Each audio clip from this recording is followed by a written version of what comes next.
Good evening, everyone, and welcome to this meeting of the Washington County Board of Education. I call this meeting to order and declare a quorum. We have all members present this evening, along with our student board member. At this time, it's my pleasure to introduce Oliver Peters, who is a fourth grade student at Pangbourne Elementary School. Oliver is here this evening to lead us in the Pledge of Allegiance, followed by a moment of silence. Oliver, would you join us, please, in standing?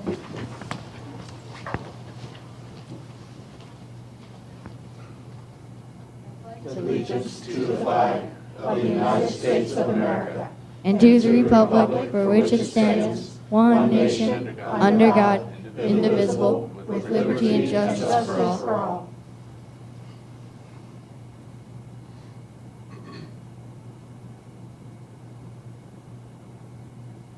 Thank you.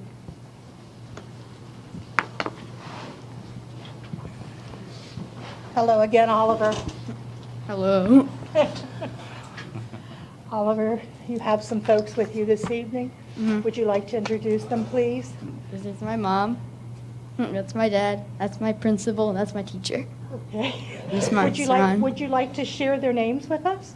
Miss Marceron and Mr. Klutz. Okay.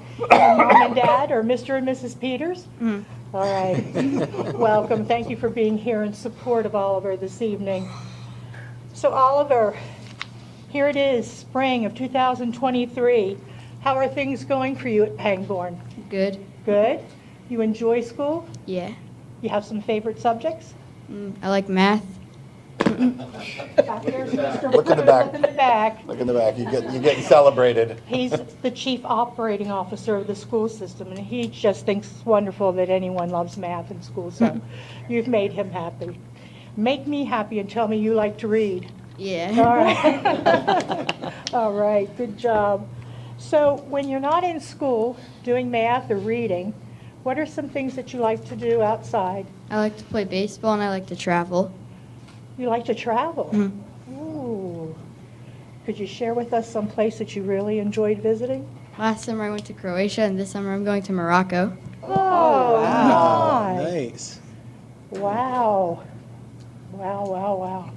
Okay, well, I see here from my notes that you have great attendance. So you must like attending Pangbourne. Yeah. And you must enjoy your studies. So I hope you keep up that good work with your attendance. And it says here you're a terrific baseball player. Yeah. Yeah. Mr. Evans here. So let me ask you this. So your brother has a really good curveball. Do you let him strike you out, or do you hit home runs off of him? I hit home runs off. Well, Oliver, is there anything that you would like to ask us as a board? What do you like about being a board member? Oh, Ooh, would someone like to field that question? What was it? What do you like about being a board member? I would say getting to meet students as wonderful as you. We have some top-notch students here in Washington County Public School System, and to have you come out and lead us in the pledge, we just appreciate that very much. So that's one of the things I enjoy, one of many. Anyone else? Well, I want to give a plug for our student board member position, because that might be something you'd be interested in the coming year, so you can always recruit, right, May? So May's actually a graduating senior, so she sits on our board as a student member. Someone else? yeah, to piggyback off Mrs. Williams, it's good to see the students come in. You guys are the product of the hard work of the teachers and staff, so it's good to see you guys come in to show that our staff are doing the work that you're doing the work that the staff is asking of you. So you guys are a good representation of the county. So thank you again for coming. I hope you have a great end to your school year and a wonderful summer. Okay? Thank you, Oliver.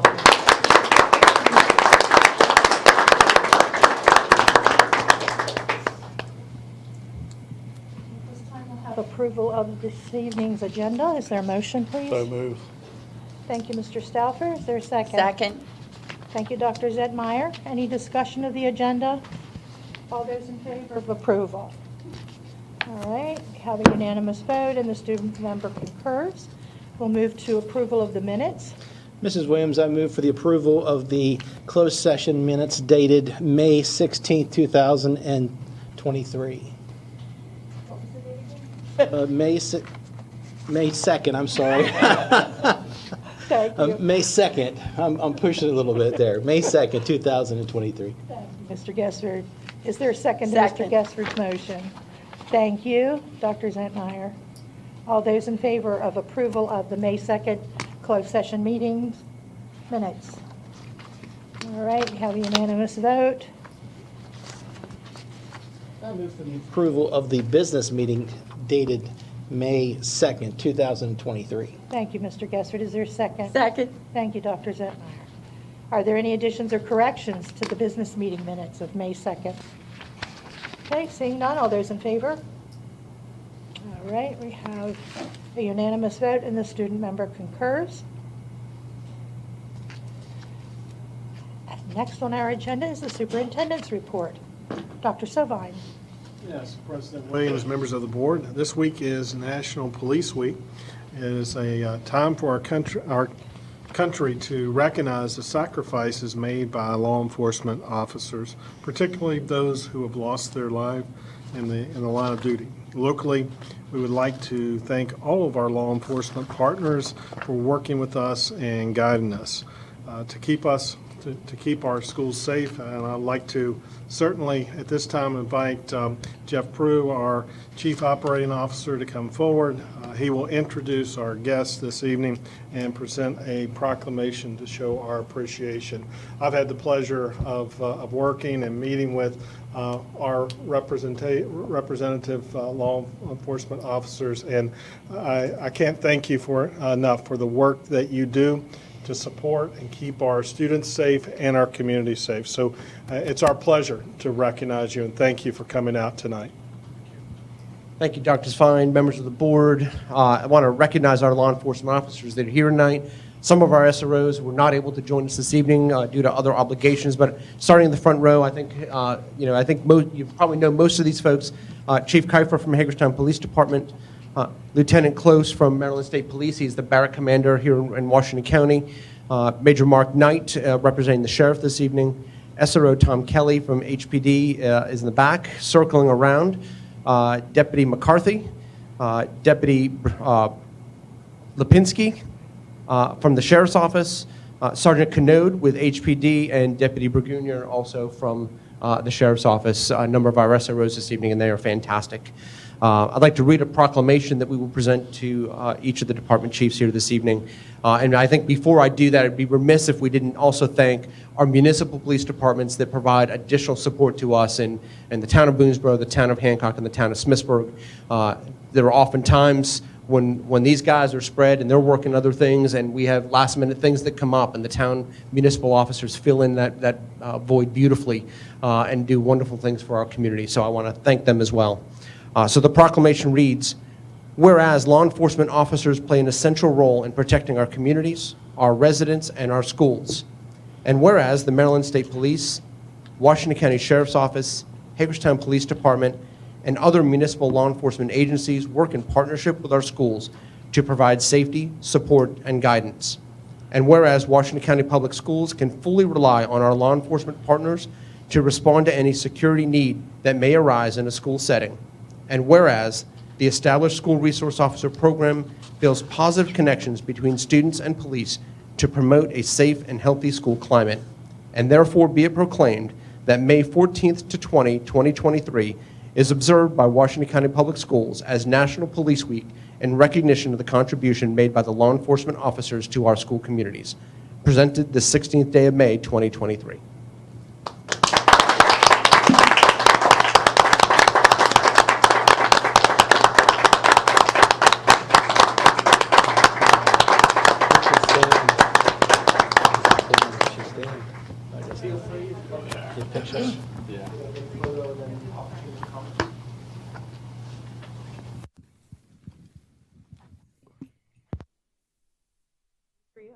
Take a step forward. SROs fill in behind. All right, right, Dr. Zentmeyer and Mr. Gesford, Mr. Evans, keep going, keep going. Williams, can you take a step to your left? I'll make this work, I promise. All right, I'm going to have you step out, Mr. Bickford and May. Keep going, keep going, keep going. There we go.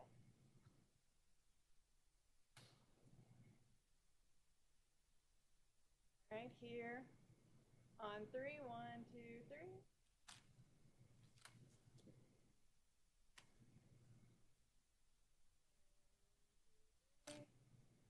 One more for good measure. Thank you.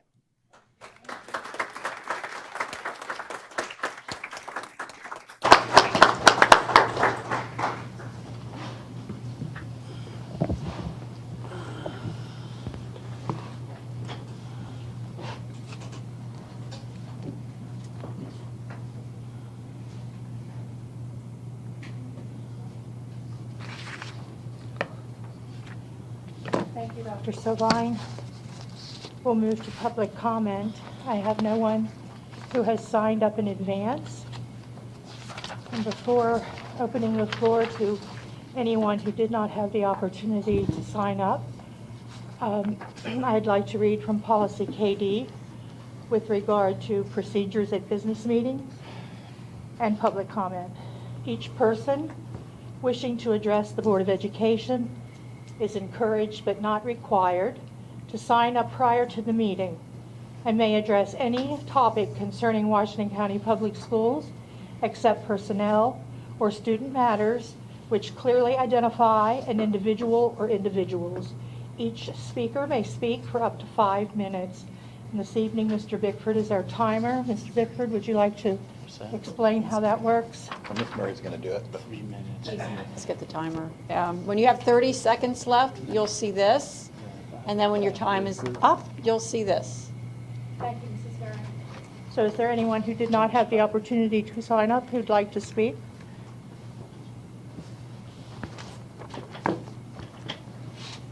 Good evening. Oh, sorry. Can you guys hear me okay? All right, Ashley McCusker. I am here speaking to protect my daughter now and in the future. I am here fighting for a family member who is currently competing against a biological male. I am here for the biological girl whose only opportunity out of their current situation is through sports scholarships. This is a very hard conversation for me to have because I do not dislike transgender children. I can't imagine the conflicting feeling of having gender dysphoria, only to have society champion the mental illness instead of getting children the help they need. Now you have put me in the position of sounding like I do not have compassion because I am trying to protect our daughters. We must acknowledge the biological difference in sex and gender. Testosterone is the male sex hormone which influences things such as bone mass and muscle strength. The National Health and Nutritional Examination Survey, conducted in 2011 and 12, collected and analyzed data from adolescent males and females. While this study was for checking to see if metals have any relationship to certain hormone levels, it also gives a nice table showing the range of testosterone for biological male and females. Adolescent males have an average of 354.67 nanograms to deciliters, while adolescent females have an average of 23.95 nanograms to deciliters. Remember these numbers as we continue. Now let me introduce you to WADA, or the World Anti-Doping Association. They have many purposes, 2 of which are to protect the rights of all athletes in relationship to anti-doping, which contributes to the integrity of sports, and to develop policies, procedures, and practices that reflect justice, equity, and integrity. They go on to list agents that are prohibited in sports, and testosterone is on the list of prohibited at all times in and out of competition. It also has a transgender section, which states individual sporting federations and organizations may define upper limits or threshold values of testosterone for athletes who want to participate in the female category in their sport. To those questioning why transgender females would need to have a testosterone limit in place, it's simple. If you look at the numbers I presented before, transgender females, aka biological males, on average have 14 times the amount of testosterone.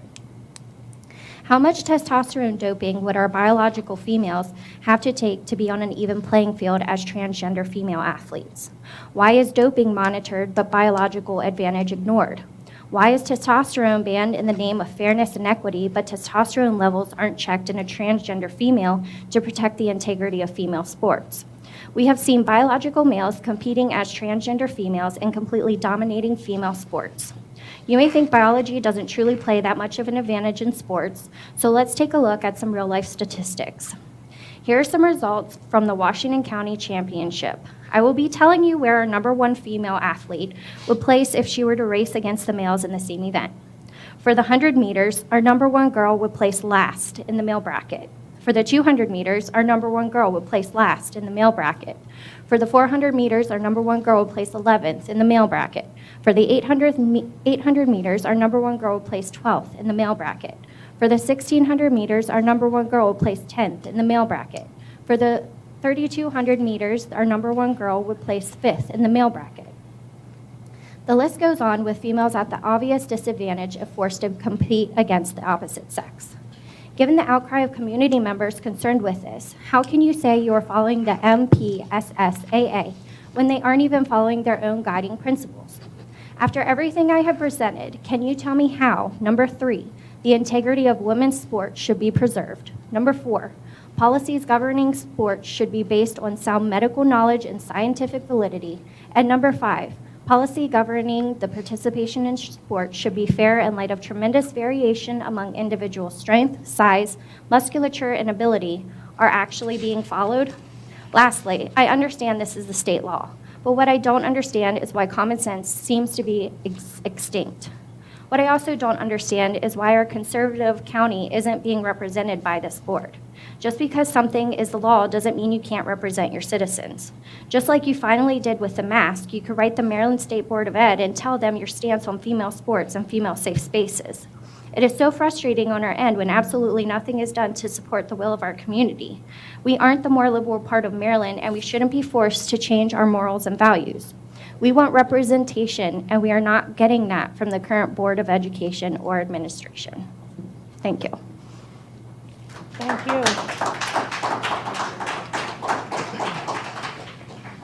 Is there anyone else who would like to speak?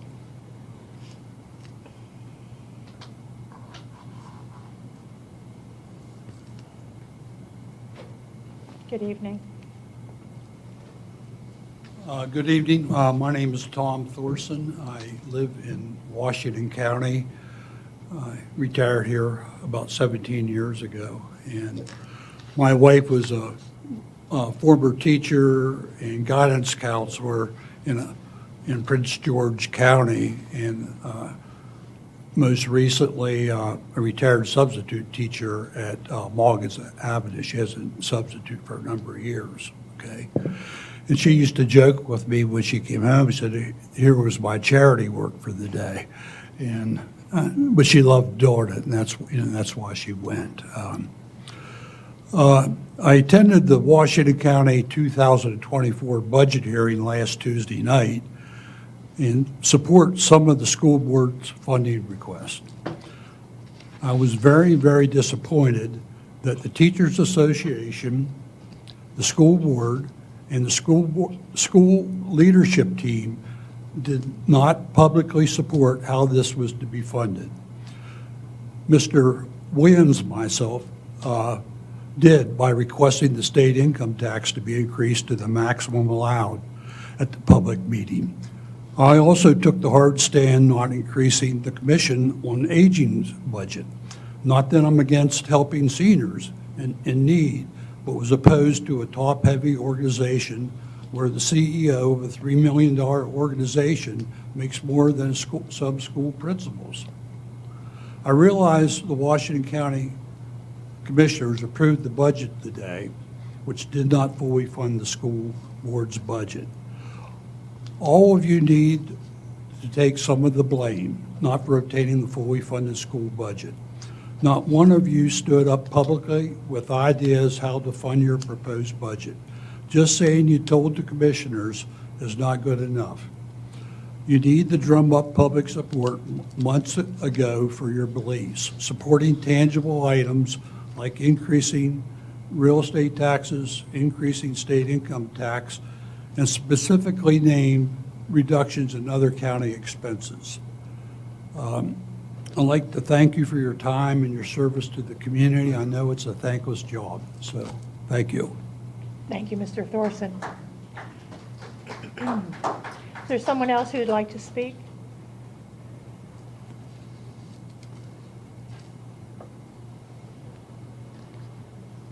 Good evening. Good evening. My name is Ethan Lowen, and I wanted to speak about this board and the allowing male athletes to compete against female athletes, and that it's happening in this county as a result. You know, I understand that this is difficult for some people to hear, but the following statements are scientific fact. It does not matter if someone has body parts removed or has other body parts added on. They have not changed what their DNA continues to do in their bodies. Even when you delve into much deeper levels of the human body with the use of hormone blockers and hormone replacement therapies, they also have zero effect on what male DNA continues pushing the male body to do and what female DNA continues pushing the female body to do. But because the medications are attempting to suppress the functions of the child's DNA, the health concerns are severe, ranging from discomfort and pain to loss of neurological and brain development up to shortened life expectancies. That is why transgender medications are referred to as off-label. The term off-label is used when a drug is prescribed for a purpose that the FDA does not have enough research to determine if that drug is able to treat the problem it is being used for. Yes, you heard that correctly. The pharmaceutical companies and medical organizations giving these drugs to children have not been able to provide evidence to the FDA showing that the treatments resolve or even improve the issues they are being advertised, sold, and used for. However, they do reach a point where their side effects are irreversible. By way of comparison, there is another group of medicines that were sold off-label. They went by names such as Actique and OxyContin. In other words, the prescription opioid epidemic was marketed and distributed using the same sales practice. And just as with transgender medical treatments, they also suppressed what was happening in the body without changing the reality of the body, while at the same time breaking down the body. It's not a mystery as to where this anti-science pop culture belief has come from. As of 20 years ago, the number of teens identifying as transgender was 1 out of every 166 teens. That stayed consistent until 2017. Beginning that year, the ratio jumped from 1 out of 166 to now 1 out of every 71 teenagers in America currently believe they're transgender. From a sociology perspective, that is a massive increase that is all but impossible to just happen. And it didn't just happen. 2017, the year of the first increase, is the year that TikTok became ubiquitous on our children's phones. And that is why 2017 became the year that America's children began seeing pro-transgender posts and pro-transgender social media influencers in their social media feeds. Then came the entertainment industry and the media, which make their living off of finding trending topics and enlarging them into emotionally charged issues. The increase has also been looked at geographically, and the largest increases have occurred in areas that have school districts that have done what this board has now turned our schools into. Those school boards, and now you, have replaced regular curriculum with so-called gender equity curriculum. And parents have already come to this board protesting you doing that. Those school boards also took away female sports by letting males compete. Those school districts also changed the social environment of the school by simply creating an environment that repeatedly focuses on children's sexuality through school events and themed days that focus on sexuality, as well as sexuality-focused in-class conversations led by teachers that are called team-building exercises, conversations such as, let's discuss your pronouns, and these are my pronouns, and the reason why. It has become so nuanced that reading assignments will oftentimes have sexuality-focused references peppered throughout them, all of which ensures that children are spending their years in school receiving a steady drumbeat of sexuality-focused stimulus. The explosion of these school districts over the last 8 years is the other factor that has caused the increase in transgender-identifying children. In other words, there's nothing natural about this. It isn't the result of choice or free will. It's the result of adults pushing this idea on children like no other society in human history has ever done to their children. However, giving children the knowledge to apply logic and fact to help guide them through the winds and cross-currents that are an inevitable part of life, that is the purpose of education. If this board has created an environment where children are no longer being taught to distinguish fact from fiction and to recognize the difference between science and what they see on social media? Can you still think of yourselves as educators? And now this board has forced the female track team we are talking about today to use the same locker room as male athletes unless they request to be moved to a separate locker room, knowing full well the pressure that is placed upon these young women from social media, Hollywood, the media, and your gender equity curriculum, all telling them to be quiet and comply. What a horrific injustice to place upon female athletes, and what an abuse of our daughters. Thank you for your time. Thank you, Mr. Lowen. Is there anyone else who'd like to speak?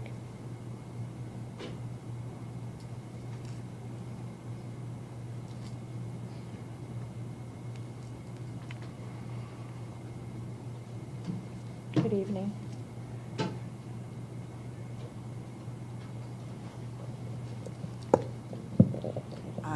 Dr. Sovine and ladies and gentlemen of the board, my name is Pamela Faulkner. I am a relatively new person to this county. I moved here in 2014. A little bit of that was to get away from the insanity that was going on in my state, West Virginia, and also because I thought Maryland was a bastion of hope for all people. I'm beginning to wonder about that a little bit now. But since I am not really prepared or knowledgeable enough to speak about gender issues, I certainly am knowledgeable enough to speak about children being punished for being themselves. I know you have a very, very difficult job.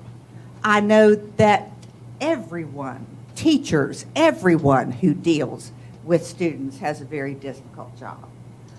I happen to believe that decisions in education should be made by educators.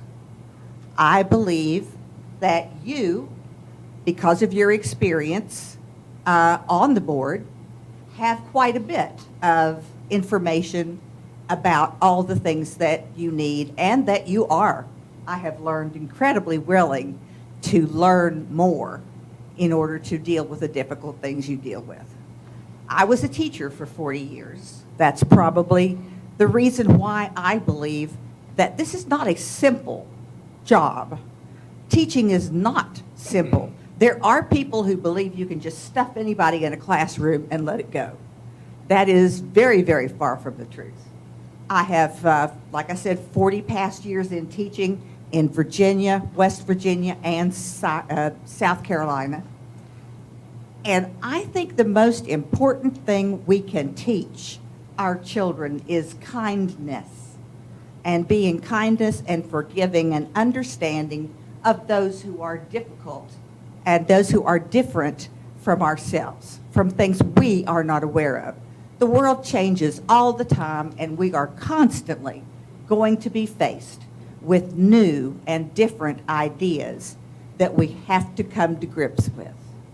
I just hope that any kind of decisions that are made that deal with children are not wrapped in any kind of thought process that makes those children who differ in danger. And that, I think, is more important than winning any sport, is that we prepare our students to accept other students and that we protect our students who are different.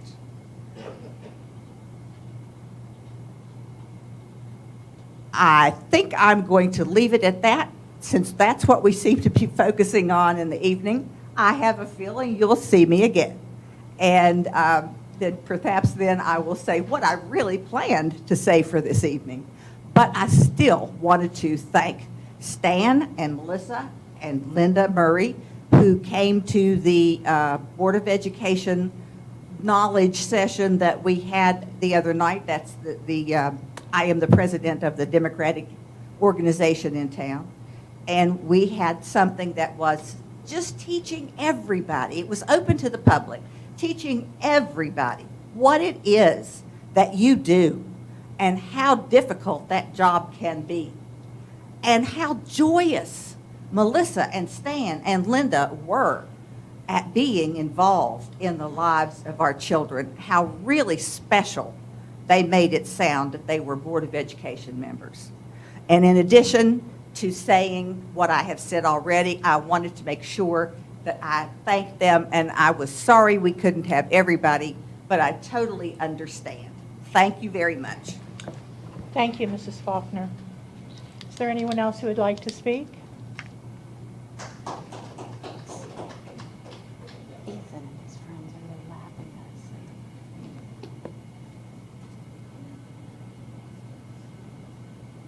Good evening.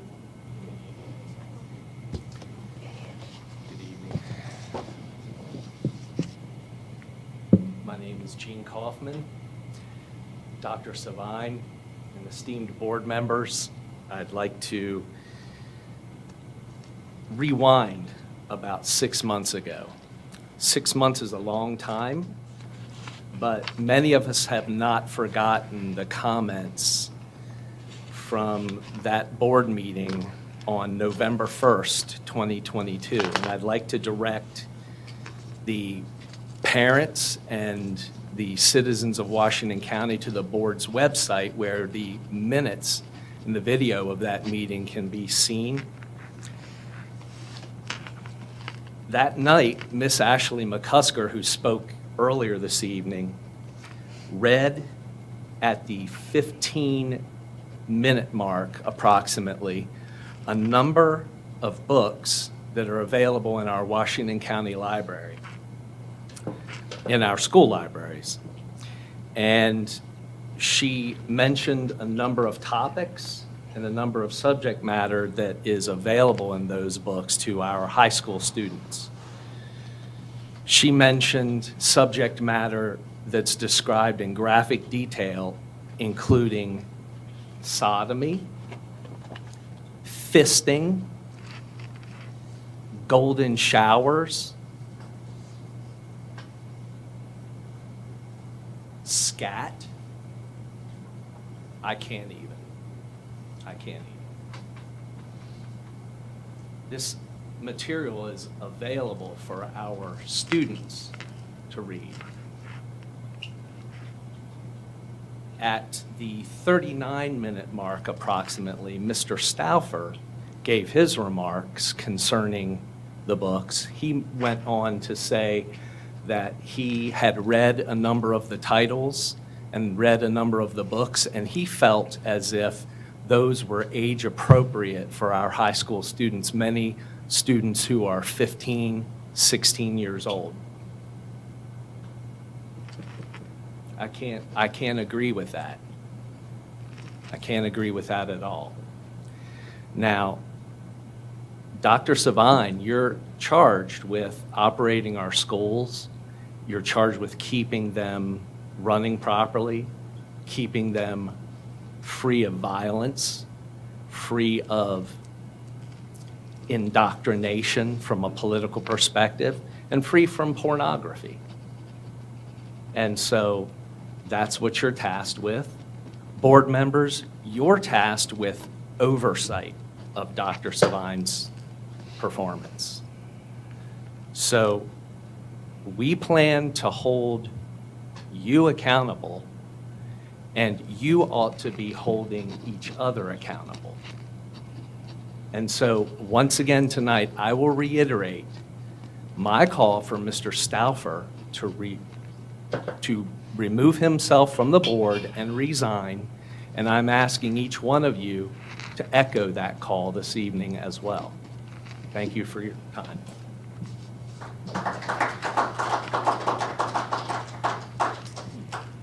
Thank you, Mr. Kaufman. Is there anyone else who would like to speak?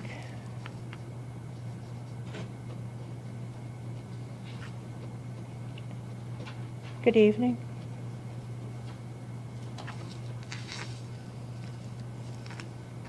Good evening. My name's Dave Williams, and in spirit of transparency, I'd like everyone to know that I am married to a member of the school board.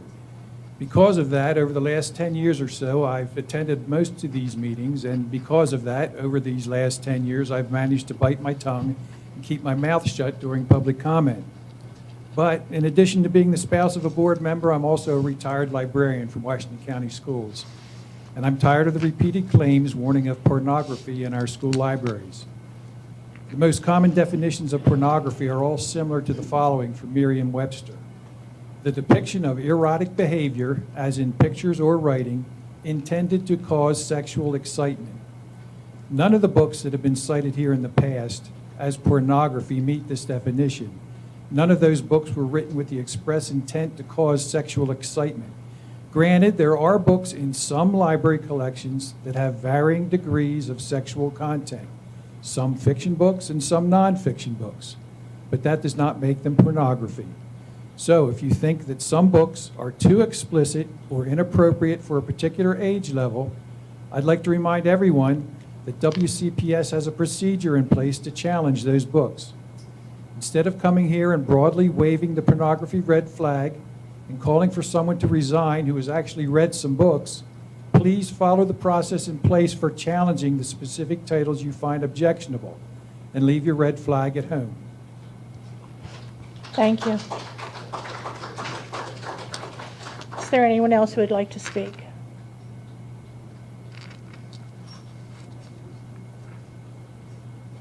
Okay, we'll move to board member response to public comment. Colleagues, each of us, oh, I'm sorry.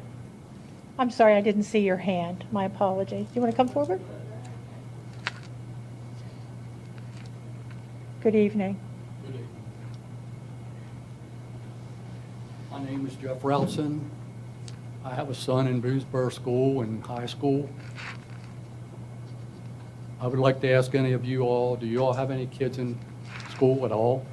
Any of you? Do you? I appreciate, not grandkids, kids.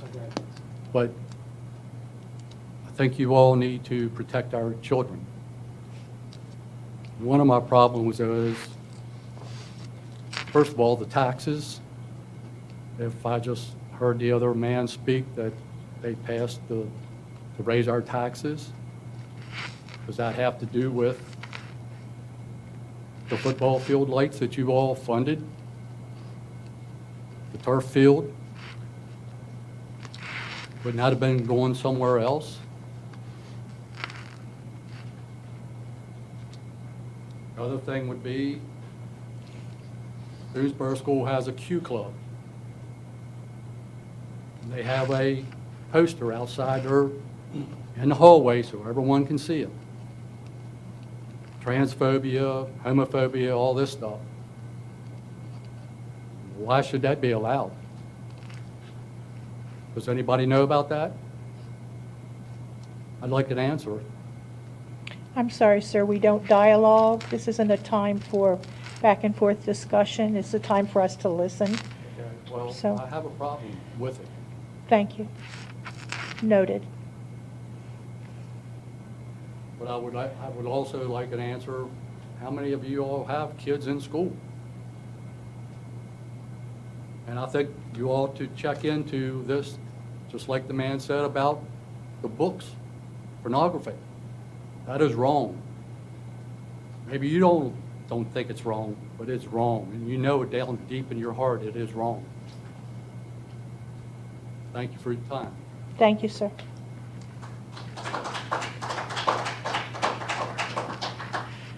Is there anyone else that would like to speak?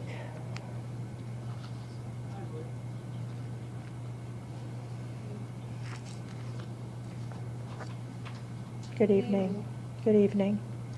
My name is Tina Routson, and if you recall, I'm the one who sent the email to you all about the pronoun use, where the teacher is using on a welcome to my class, your pronoun, if you recall my email. I did talk to the principal, and he had her change it to preferred pronoun, and he had her not have it starred, which is a required field that the children have to answer before they can move on their tablets. So to me, this is a very private, invasive sexual question.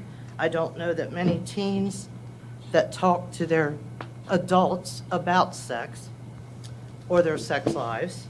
The principal told me that he talked to the legal team and then that he talked to the teacher and had her change the question. And that it all come down to supporting the LGBTQ community. He said that the teachers are allowed to ask students their pronouns.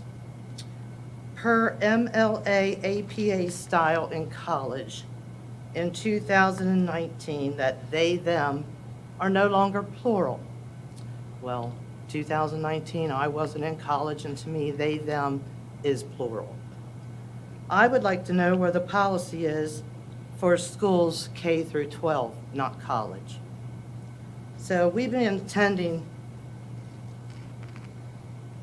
When I talked to the principal, he did not know that it was being asked on the questionnaire, welcome to my class, and that it makes some kids, students, feel uncomfortable and unwelcome when you're only doing to, say, 1% of the class. And they don't need to know a pronoun to teach social studies. So we've been attending these board meetings for some months. I'm sure you all have seen our faces. We have learned that it is asked on the district form, but parents fill that form out. Then he told me about the legal team, and I find out that the legal team is one person, and I don't know how one person can make the policy or decision, or that it's okay for them teachers to ask their pronouns, because I don't think teachers are equipped to deal with these issues. So, let me find where I'm at now, sorry.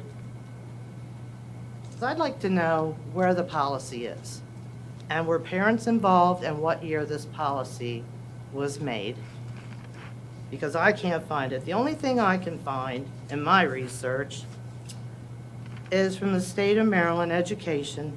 Students cannot be compelled to provide personal and medical information.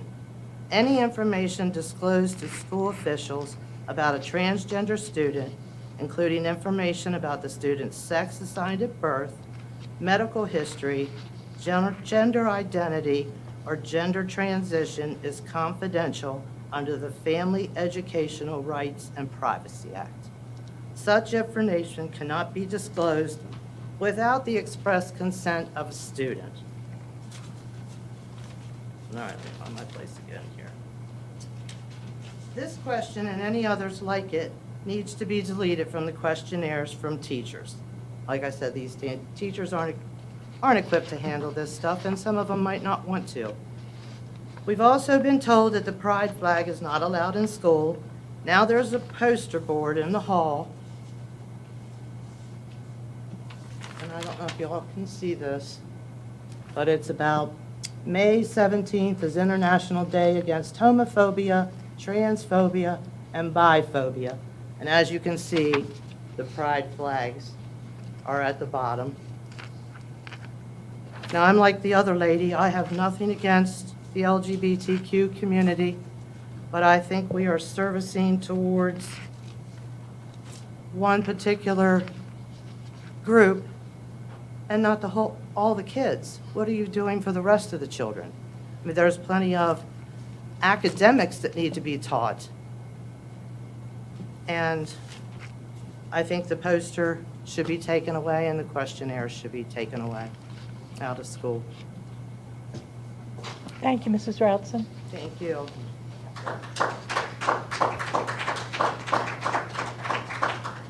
Is there anyone else who'd like to come forward to speak?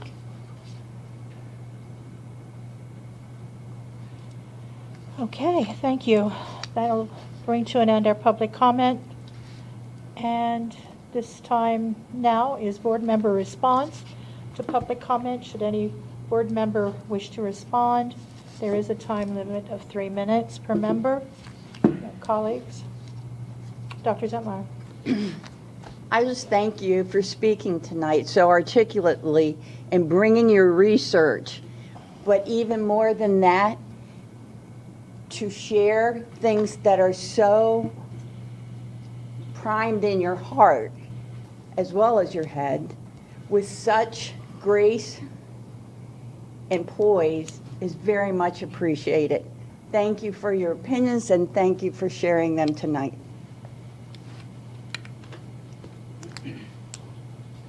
Yeah, I'll say as far as the transgenders students in sports there, that's something that, quite frankly, we may have dropped the ball on. I mean, I honestly never really thought it would make it out here. It's something that I didn't think we'd have to do. So I do hope that this is something that we will look at. There are laws that make it very difficult to navigate this and do the right thing. So I do hope that this board will look at options to go and rectify the situation there. As far as the flag in the hallway there, my understanding is the policy is that those flags are only allowed to be displayed during the club time. So I don't know if I'm accurate in saying that or not, but I'd like to, not that we necessarily need an answer now, but I'd like to make sure that we get clarification on that, make sure the teachers are following the policy about displaying those flags properly as well. Thank you, Mr. Evans. Anyone else? Mrs. Murray? Yes. I feel like we are going back in time to the McCarthy era, with people being accused of having evil intentions when there are none. I hope that we can soon return to a climate of civility, recognizing that we will always have differences, but still show respect for each other. Thank you, Mrs. Murray. Anyone else? Mr. Routson, is it? Was your last name Routson? Yeah. I wanted to answer your question that you asked. I have no children in the school system at this time. My children are adults. All three attended Washington County Public Schools, kindergarten through 12th grade, as did I. You're welcome. 4 kids. I have 5 kids altogether. 4 of them went to all Washington County. They're all old. And I have one still in school. I'm protecting him. And I wanted to address the comment made about the budget hearing the other evening.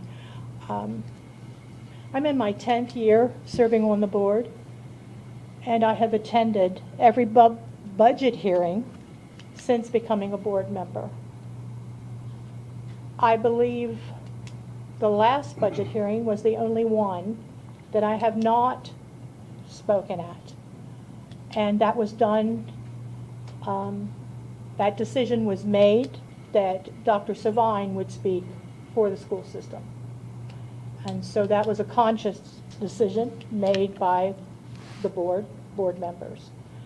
I have advocated for the budget in speaking individually. Mr. Stauffer and I, in years prior, would meet and speak with each of the commissioners, advocating for full funding of the budget.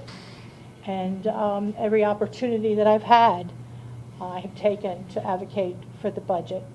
I did not speak at the budget hearing, and I feel as though I freed up some time for others to speak.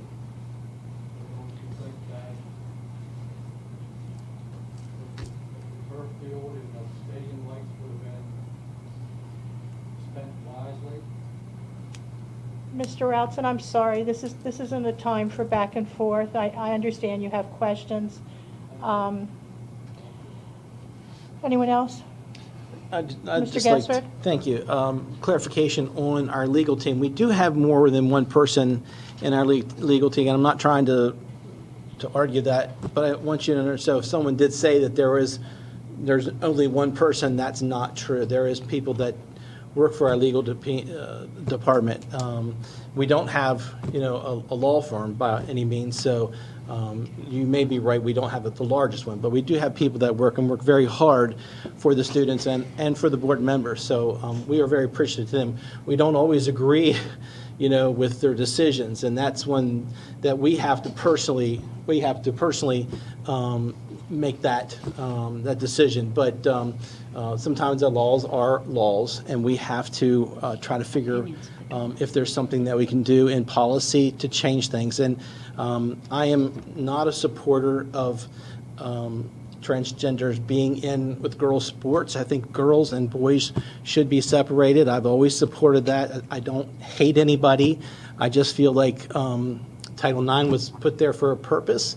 I support the girls. I feel bad for them that they have to compete against somebody. That's my opinion, not the board's.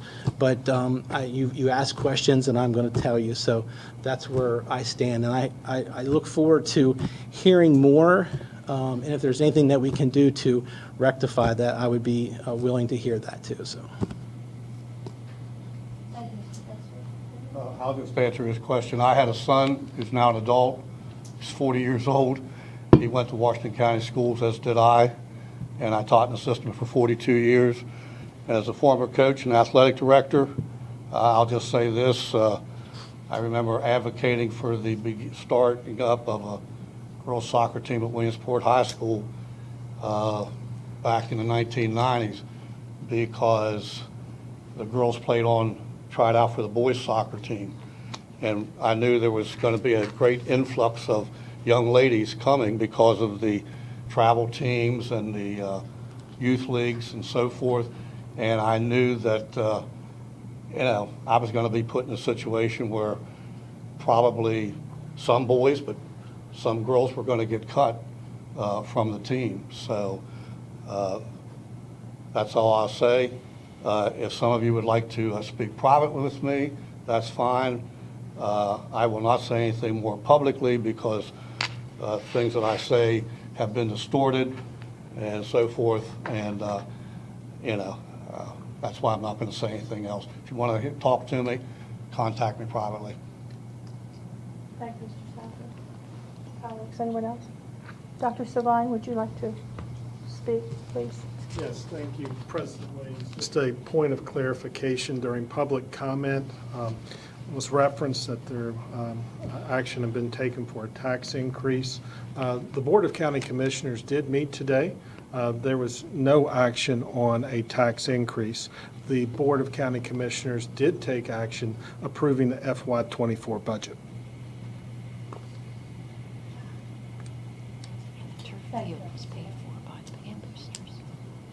So, colleagues, if there's no further comment, we'll move on to old business. We have no old business, so we'll move directly to new business. Our first item under new business is the consideration of this evening's consent agenda, and we have Mr. Scott Baker, Supervisor of Purchasing, here to present. Good evening. Good evening, President Williams, members of the board, Dr. Sovine. Tonight I have 14 items for your review. Excuse me. These items were reviewed by our Purchasing Review Committee and are being recommended for approval. And I apologize, Mr. Bickford, on the long list. 14 items. All right. Madam President, I move to approve awards, renewals, and procurements of middle school mathematics core resource to Houghton Mifflin Harcourt at a cost of $894,323.42. Elementary mathematics supplemental instructional resource to Houghton Mifflin Harcourt at a cost of $368,600. High school mathematics supplemental instructional resource to McGraw-Hill at a cost of $159,656. Medical supplies for education and simulation to Pocket Nurse Enterprises, Inc. at a cost of $86,534.26. Managed detection and response services to Securely Managed LLC at a 2-year total cost of $264,000. Employee medical, prescription, stop-loss, and third-party administration renewal to Cigna Medical and Prescription Administration, $27.68 per employee per month, and stop-loss, $35.96 per employee per month. Milk renewal to Gallagher Dairy Company at an estimated cost of $600,000. Maintenance and operations computerized maintenance management system upgrade and renewal to Brightly Software, Inc. at a 3-year cost of $520.31. Whiteboards to Everwhite Corporation at the unit prices listed. Design build oil tank replacement at Cascade Elementary to Total Environmental Concepts, Inc. at a cost of $454,600. Playground equipment additions at various schools to Game Time Cunningham Recreation at a cost of $24,993.93. And Playground Specialists, Inc. at a cost of $98,584. Athletic trainer services to Meritus Medical Center at a cost of $429,122.40. Flooring replacement at various schools to Dorsey Brothers at a cost of $124,534.85. And summer extended learning program at Salem Avenue, Bester, and Eastern Elementary Schools and Ruth Ann Primary School to YMCA of Hagerstown at an approximate cost of $107,000. Thank you, Mr. Vickers. Is there a second to Mr. Vickers' motion? Thank you, Mrs. Murray. Any discussion, any questions? Yeah, I do have a couple questions. So, do you recall what we were paying? And I forget the name of the company we were using for athletic trainer services. So Pivot.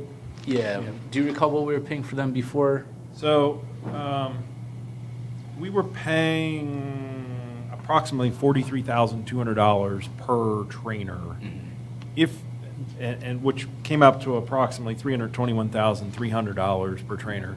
I know working with Eric, we've had some issues. Right now, I think we currently have 3 trainers for 7 high schools. Yeah. So it's been tough in that realm. Meritus presented a proposal and had not only presented and said they would fulfill that, but also had backup plans for, if they didn't have a trainer, at a certain time, they would, provide additional medical staff to cover that trainer. Yeah, and I mean, I am for that one. I know that dollar amount was a little tough to swallow there, but Meritus being a little bigger, a little more local, I think that might help out a little better there. And then I know I was looking at that math resource. I know I spoke with Dr. Will about that. We are replacing that. Well, we're using funding from other sources that we're not going to continue anymore, correct? And then the plan is, if and when that grant runs up, that we'll remove something else as well, correct? Maybe I'll let Yes. Dr. Willow speak to that. I just want to make sure that, because that's a lot of money. And I know there is some the tutoring grant, ESSER grants, and then also some general fund. Yeah. That is correct. The Discovery Tech book that we're currently using expires. It was a 5-year contract. It expires on June 30th. So we already are going forward with the replacement. Yeah, and that's kind of what I wanted to make sure the public knew about that. Then my only concern is the whiteboards. I mean, do we really need to spend $2,365.78 on a whiteboard? So I got pricing for the whole array of sizes. We typically buy 4x4s, 4x8s, and 4x6s. Okay. I was going to say, where are we going to put a 24-foot wide Right. whiteboard? I put it in there because it was, when we looked at the sizes that were available, I just went ahead and asked for, all the pricing. That way, if for some reason we had an auditorium or something, or a boardroom here that needed a whiteboard that big, we'd have a price for it. Okay. I don't anticipate us buying, and the 1x1s and things, I don't anticipate us buying anything that we would hang on the wall that size either. Right. So typically, we're buying the standard size boards that you see in the classrooms. Okay. I mean, those 1x1s, don't teachers use those like as little Well, manipulative we stuff buy for kids? those. These are actually made, that's actually made to hang on a wall. Oh, We do oh. buy, I don't know what you'd use that for. Yeah. We do buy some lap board but we get those from like school specialties and places of that nature that sell like packs of 24 or something like that, classroom Okay. packs. Yeah. Okay. All right. Thank you. Sure. Are there any other questions?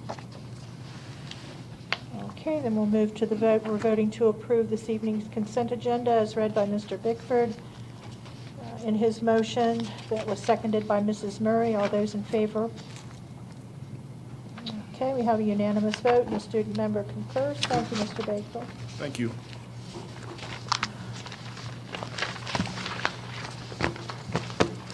Our second item under new business this evening is the consideration of the food nutrition services fiscal year 2024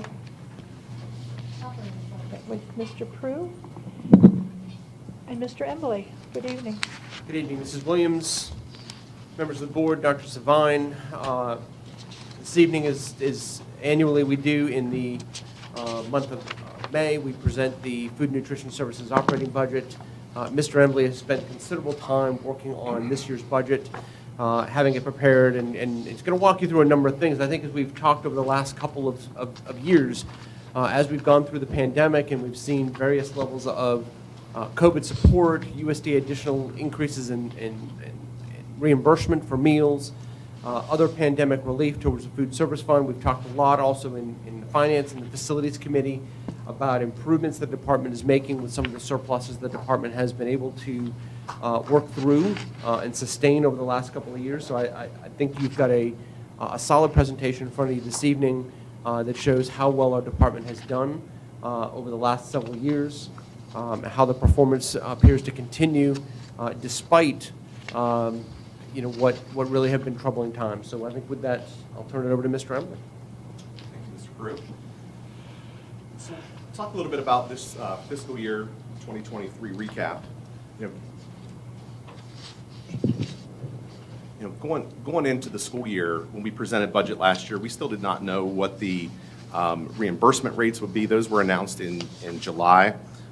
Going from all free meals during COVID back to our regular program, we didn't know what participation would look like. We didn't know what product availability looked like. Staffing levels, where they improved last year at the end of the year, what would that look like? And extra funding. We had been told that we would get supply chain assistance funds, but we didn't know the amount. Things that we did know, we knew what the state would be covering the cost of the reduced meal. So for the families, if you were on reduced, there was no fee for you. The state picked that portion up. We reverted back to the 13 CEP, community eligibility provision schools that we had, where all meals are free for those students that go to those schools. We knew that we could revert back to our pre-COVID service models that would require less disposables. The cost of disposables have skyrocketed over the past 2 years. So we utilized our dish machines, we had the staff to operate those, and so our supply cost improved. Manufacturers were starting to get back to producing the school-only products.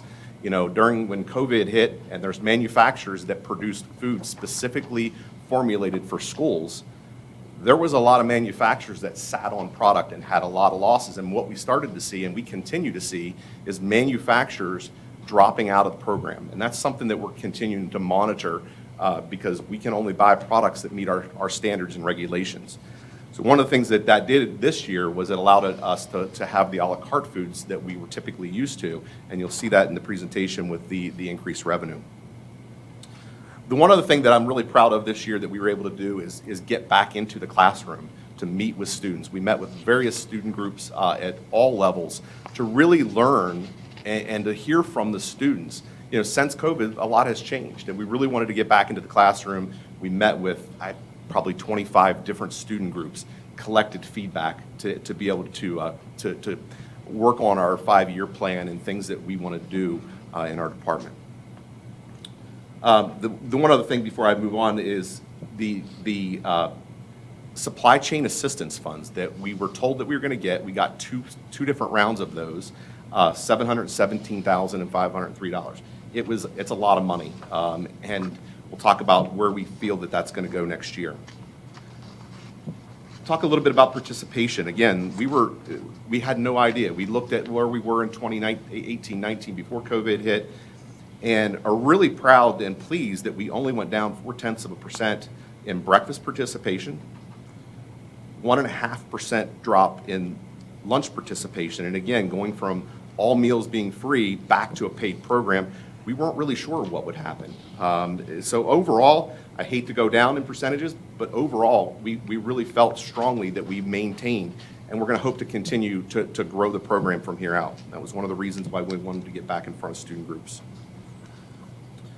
This is a real big one for us, the a la carte revenue. The availability was there. So we were able to expand our offering, and our a la carte went up almost $2,000 per day. Total revenue. Our total revenue is about $1.35 million more than the budget. $717,000 of that is the supply chain assistance funds. And there's temporary, the USDA is very careful with that word, temporary additional reimbursement. And that netted us $950,000. So when you see that what we had budgeted for was $1 million loss, and what we ended up with is probably about a $400,000 surplus this year. Food cost. Food cost is projected to be about $282,000 less than budgeted, and you're probably thinking, how can that be when food prices are increasing? The USDA commodities, we took advantage of every bit of free, bonus, extra product that they had. Not every school system can take a free truckload of peach cups. We have the storage capacity at our warehouse downtown, and we were able to take advantage of a lot of bonus product that other school systems were not able to do. We are budgeting almost $643,000 more in food costs because we're being told to not expect those free bonus products. There's a lot of this extra money is drying up quickly. Obviously, labor comparison, we are budgeting for wage increases, and we're also shifting the food safety. If you see that line item in the budget from food safety, we are shifting that to an in-house position. We felt like we can manage that better. We have skilled managers who we're actually getting ready to fill that position next week. It's a new position for us. It's a lead compliance and food safety manager that will be housed here in Washington County with our staff. We feel that that's going to be a great thing for the department. So that's why the increase in the labor line item. As we've presented to the Finance Committee a few months ago, our equipment purchases for this year, I'm really pleased with all of the projects that we're doing. We really have evaluated all of our needs and have addressed all of the critical needs. Dishwashers, ovens, warming cabinets, all what we call the back of the house. And we, Mr. Prue, you could probably speak to this as well, that, you know, for many years when this surplus funding was not there because of COVID, we would typically, as you can see, you know, 150, 180. You know, we had one year where we spent $327,000, but in 10 years, almost $2 million over a course of 10 years. We're going to spend that in 2 years. And we have additional funds, surplus funds that we're spending down. Our next stage is we're investing in updating our serving lines to properly display and maintain product temperatures. The other thing we're doing is we're looking at a lot of our elementary school lines where the children have to take their tray and it's about a 2-inch lip that they're pulling that tray down. And for the real littles, we have a lot of spills. So there's new designs where the server is serving at a normal height, they put the tray down, the child slides the tray, and it's one slide the whole way down. So we'll have a lot less spills and the lines will move quickly. So what does next year look like? We have been told already that the commodity amount, the bonus commodity, and our per meal allocation will be down. That's going to be at least $350,000. The federal reimbursement rates have not been released, and what I told Mr. Prue from everything that we're seeing and following, that those temporary reimbursement rates are going to go away. We expect that there will still be the normal inflationary increases. So we've budgeted somewhere a net zero for next year's reimbursement rate increases. Supply chain assistance. We had to edit this presentation because last Monday we were thinking supply chain assistance funds have ended. We were on a state call and we were told that there will be a third round of supply chain assistance funds coming, but we don't know the amount and the timing of that. We can speculate that if it's what we got each time last year, it's a little over $300,000. We've been told we're getting some, but we don't know how much. We are going to be maintaining our 13 community eligibility provision schools where all meals will be free to those students, so that's something that will continue at those particular schools. And I talked about this last year about food nutrition, our budget, we can only carry as a fund balance 3-month operating expenses. So we've submitted a plan to MSDE that was approved to continue our spend down, investing in the equipment. And again, it's great to be able to get caught up for all the years that we weren't able to invest to keep up with depreciation for our department. We are proposing a paid meal price increase of 10 cents for breakfast and lunch next year. This will be the first increase since August of 2017. The reason we're doing that is because we know that costs are going to continue to rise. We don't want to come back to this board next year and say all of a sudden all these extra dollars have dried up, which we anticipate happening, and we have a significant meal price increase. So we are recommending a minimal 10 cent increase for breakfast and lunch at the paid level. This is a look of what currently our neighboring counties, Frederick and Allegheny, and even with the increase, the 10 cent increase, we are still going to be under both of those counties. The last slide shows what the meal price increase would look like. And with that, I'll open up for questions. I'm so appreciative that you have student input. This is an area, as a former administrator, I received the most comments on from students. Can you cite even one area that students gave you feedback on that actually made a difference in what you do? How we advertise what the menu is. So a lot of the kids, we use these whiteboards. We're transitioning to display monitors, big display monitors. Because what would happen is the student couldn't see the whiteboard at the beginning of the line, so they stand back, can't see what they want, and then they get frustrated and don't come to the line. So we've started that. We've also been working with the elementary schools in pictures. I have a 4-year-old and a 9-year-old, so I now have a little bit better understanding after 23 years of this business to understand that, yeah, they do see the picture. So that was probably the biggest thing that stood out to me. I like the tray thing too, for the little guys. I always felt like the biggest challenge as well was, what were my daughter's friends doing? If they were buying lunch, my daughters would buy lunch. If they were packing, my daughters were packing. So, getting that larger buy-in and growing that number will increase exponentially, even from those that potentially don't really want to buy, but their friends are buying, so they'll buy. So it's interesting what we learn over the years from our children. It allowed for a lot of great conversations too, because you have 20 students in a room. How many like this? Half. And back and forth. So then they had good discussions about, and they were learning about what we go through to present a menu that's acceptable for 22,000 students. Thank you so much. Mike, I have a couple questions. The first thing that really jumped at me when you talked about the proposed pricing, 10 cents really doesn't seem like that's really going to cut it. And you say you don't want to come back next year.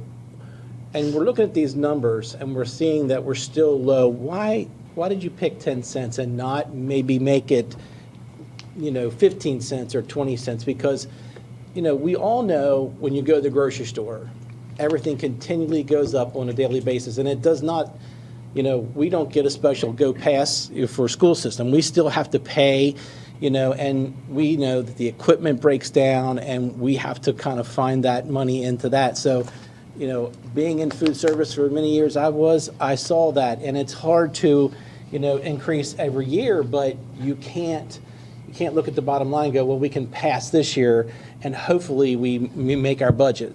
Now we have an opportunity that you're doing that, and you haven't raised a price since 2017, which is remarkable. And now's the time to maybe rethink that, if that's what you're looking at, but I'd like to hear why you chose that number. If you can, I don't know. Yeah, so we had looked at a 20-cent increase before the supply chain assistance funds were coming in, and that really nets us $100,000. It's not, a majority of our funding comes from the federal sources. We felt like looking at the supply chain assistance again, even if we get half of what we got last year, it's still going to be significantly more than enough to cover this budget for this year and even into next year. I think in the overall grand scheme of things, and I think Mike said it, the paid meal price is a very small portion of this overall budget, because when you think about where we are with our demographics, where nearly 60% of our students are receiving free and reduced price meals, so they're not paying. So this is affecting the 40% of our population that actually has to pay for meals, and then it's even a subset of that, let's say 50%, that actually buy on any given day. So moving the menu price from a revenue perspective doesn't really move the needle. In a $13 million budget, 10 cents is $50,000. So it's not a huge amount of money. The other thing we often weigh is sometimes that meal price, as you know from being in the restaurant business, you run your customer out the door because they're not willing to pay that price. And well, I can just make a sandwich from home and bring it, and I can do it cheaper than whatever that price is. So we play that fine line as well in between, and that was part of our discussion as well. So you're looking at the overall, I mean, you're looking at product loss. I mean, obviously, we have product loss no matter, what school it comes from. So, I mean, is that going to cover product loss? And also unpaid bills. I mean, we've not talked about that for quite a few years. We've always had those parents that haven't paid their bill, and, we don't go after them. But, that, I think at one time it was like, was it $30,000 at one time that people owed? And yeah, it was greater than that. We're at 37,000 currently. So we're at 37 currently? When you figure that's just this school year, because students didn't pay for meals over the last several years. Right. And we did use COVID response funds, the first CARES Act bill, the first bill we had. We wiped debt at that point and made the department whole, not knowing what was going to happen moving forward over the long haul.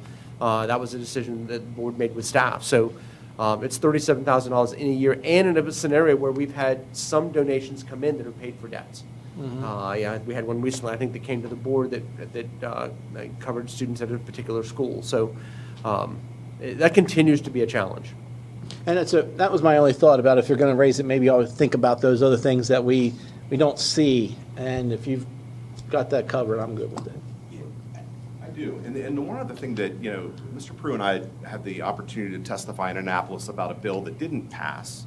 But if you're following the news, and I don't know what we're up to, the number of states that now have come in and are covering the difference in the meals of what the federal costs, the difference, so that there is no expense for the local level. I feel very strongly that the way that bill was presented is going to get represented next year, and we might not even be talking about this in the future, is my hope. It's a significant lift on the part of the states, and generally speaking, the federal government's paying the lion's share of course, they're paying all of the free, they're paying the majority of the reduced price meal category, and what the bill does is it basically says the difference between the small reimbursement the federal government pays on paid meals and what the free reimbursement is, the states actually drop that in. So across your state, you have a universal free meal program for all students to be fed, and that is a growing trend across the country. I believe the fiscal note was approximately $90 million, and the state just was not ready to bite that off this year. But there are other proposals we've shared as well with some of the bill sponsors on stepping into it. With the reduced price plan, the state stepped into it where they provided 10 cents every year until they met the 40-cent value that a family would pay. There are ways to do that with this free meal bill to step into it if the state has an interest in doing it. Well, I don't want the government telling me what to eat, so I'm glad you have a la carte. So I do wish we had that peanut butter cake and stuff like that, and the milkshakes again, but I know we can't do that, but good job, guys. Peachy fudge just for you. I'll take it. So we're going to back this buggy up a little bit, and we're going to have a motion. We had the questions before we had the actual motion on the floor, so we've had our discussion. So if someone would like to offer the motion, we'll... President Williams, I move to approve the proposed FY 2024 Food and Nutrition Services operating budget. Thank you very much, Dr. Zentmeyer. Is there a second to Dr. Zentmeyer's motion? Second. Okay, I'll take Mike's. Thank you. Is there any further discussion, any further questions before we move to the vote? Everyone have their questions answered? Okay. All right, we're voting to approve the proposed fiscal year 2024 Food and Nutrition Services operating budget. All those in favor? Okay, we have a unanimous vote. Thank you, Thank Mr. you. Embley. And Mr. Prue, you're going to stay put, right? You're stuck with me. All right. All right, our next agenda item is approval of naming rights to be considered for the Barbara English School for the Arts Foundation. Thank you, Mrs. Williams. Members of the board, as you may recall, the Board of Education approved a naming rights agreement with the Barbara Ingram School for the Arts Foundation in September of 2019. Amendments to that agreement were approved in September of 2020 and again in December of 2021 for the new Vincent Rothrow Academic Center, as well as to do a paper program in front of the school. You have a naming right that's been presented to staff on your behalf in the educational complex, the Vincent Rothrow Educational Complex, and specifically for room VG 416. This is a classroom on the 4th floor of the building to be named in memory of Michael Raymer, pianist. And this donation has been made for this naming right and has been paid in full. Thank you, Mr. Prue. Is there a motion, please? President Williams, I move to approve the naming right for Barbara Ingram School for the Arts Foundation. Thank you, Dr. Zimmmeyer. Is there a second? Second. Thank you, Mr. Stauffer. Questions for Mr. Prue? Any discussion? No? Then we'll move to the vote. We're voting to approve the naming right for the Barbara Ingram School for the Arts Foundation as presented by Mr. Prue. All those in favor? All right, we have a unanimous vote and the student member concurs. Thank you. Thank you.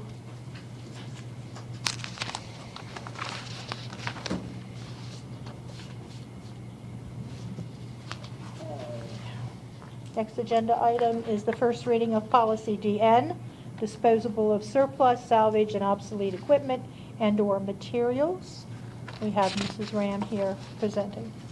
Thank you, President Williams, Dr. Sabine, members of the board.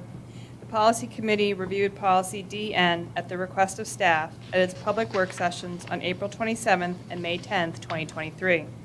The committee is recommending changes to the policy that increase the value amounts at which the supervisor of purchasing and the superintendent can approve the disposal of surplus, salvage, or obsolete equipment and/or materials.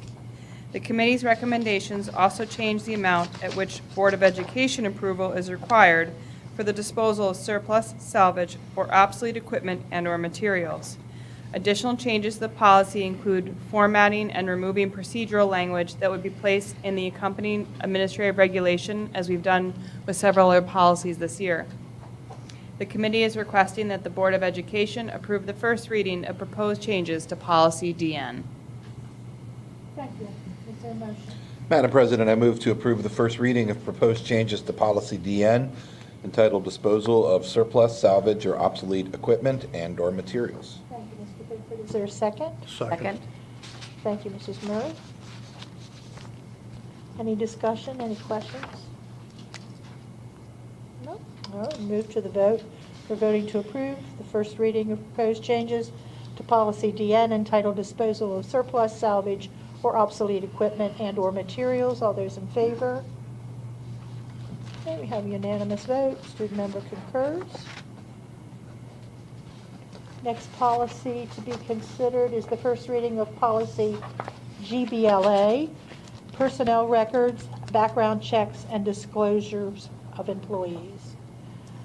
The Policy Committee reviewed Policy GBLA at the request of staff at its public work sessions on April 27th and May 10th, 2023.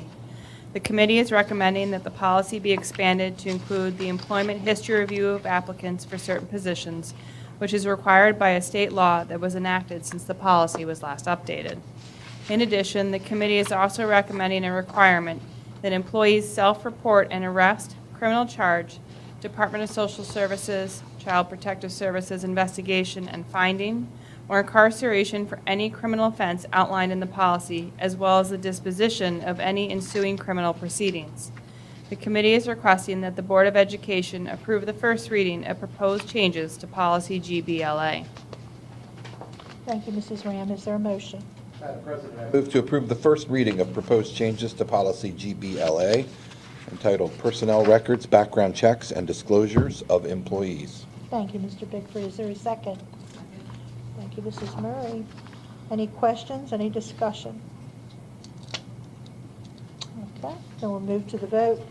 We're voting to approve the first reading of proposed changes to policy GBLA entitled Personnel Records, Background Checks, and Disclosures of Employees. All those in favor? All right, we have a 7-0 vote. Student member concurs.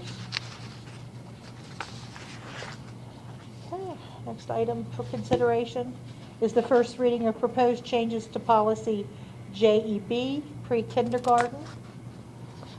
The implementation of the Blueprint for Maryland's Future has resulted in a need to update policy JEB, which the Policy Committee reviewed at its public work session on May 10, 2023. The committee is recommending changes to policy JEB to align the policy with the Blueprint and current Washington County Public Schools practices. Such changes include stating the Board of Education's priority of giving placement to Tier 1 students, Tier 2 students, students identified as English language learners, students with a disability, and students in transition. The committee has also included a definition section that sets forth the requirements as defined by Blueprint to be considered a Tier 1 student, Tier 2 student, or Tier 3 student. Changes to the policy also include setting forth the Board of Education's commitment to making pre-kindergarten school sites available when possible at all elementary school locations. The committee is recommending that the Board of Education approve the first reading of policy JEB. Thank you, Mrs. Ram. Is there a motion? Madam President, I move to approve the first reading of proposed changes to policy JEB entitled pre-kindergarten. Thank you, Mr. Bickford. Is there a second? Second. Thank you, Mrs. Murray. Any questions, any discussion? I'd like to ask what the policy means by children in transition. So that's McKinney-Vento. So McKinney-Vento, students in transition are students that are homeless. So I just wanted to make it clear. Thank you. Any other questions? All right, we'll move to the vote. We're voting to approve the first reading of proposed changes to policy JEB entitled pre-kindergarten. All those in favor?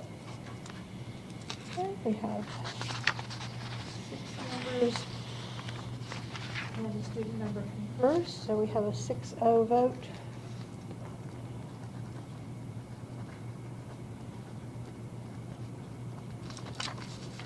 And we have one final policy to consider, and it's the first reading of the rescission of policy GBEF, health and safety tobacco-free school premises, and policy JHF, health and safety students, and the first reading of proposed policy ADD, health and safety. And Mrs. Ram, you're going to explain why we're looking at those 3 things in combination. I So, certainly can. All right. Before I read this summary, I will note that overall, when we take a policy out of, say, the personnel section and student section and move it to the A section, the A section is the board parameters, which covers any visitor to the buildings, athletic events, school events, you name it. It's anyone on WCPS premises, versus when it's in a student section, it pertains to just students, and in this personnel, just staff. So what we did here is rescind one, and I'll go into more detail, but rescind the ones that were specific to groups and make it encompassing of all WCPS. The policy committee reviewed policies GBEF, JHF, and ADD at its public work session on May 10th, 2023. The committee is recommending that policies GBEF and JHF be rescinded and a new policy ADD be adopted. Currently, policy GBEF addresses staff health and safety, and policy JEB addresses student health and safety, and the committee is recommending that one policy be adopted that addresses student, staff, and visitor health and safety. In addition to addressing the health and safety of staff, policy GBEF also addresses the sale and use of tobacco on Board of Education property. The Board of Education adopted policy ADC in 2022, which addresses the use and possession of tobacco products on board property by students, staff, and employees and visitors, and therefore the committee is not recommending this prohibition be included in proposed policy ADD since it is already addressed in policy ADC. The committee is recommending that the Board of Education approve the first reading to rescind policies G, B, E, F, and JEB, and the first reading of proposed policy ADD. Thank you, Mrs. Round. Is there a motion, please?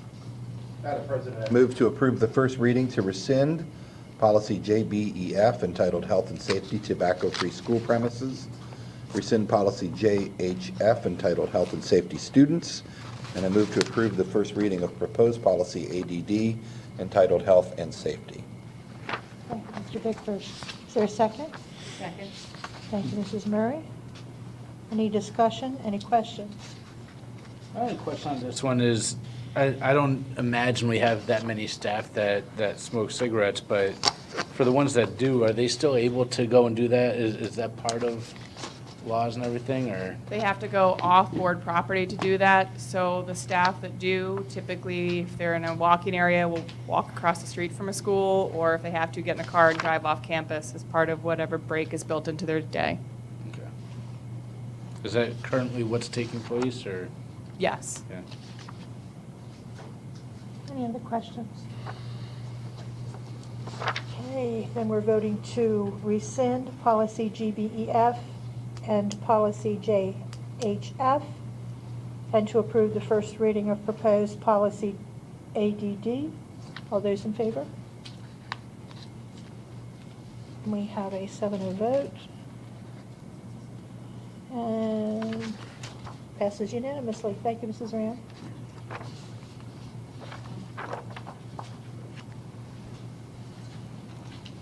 Right, our next item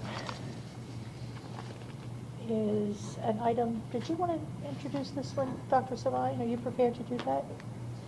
Okay, I'll turn it over to you then. Because it's part of the superintendent's report that I overlooked at the bottom of the page. That's all right. Youth substance use and abuse is a challenge that all communities face, and Washington County Public Schools works with our community partners to educate students about these dangers.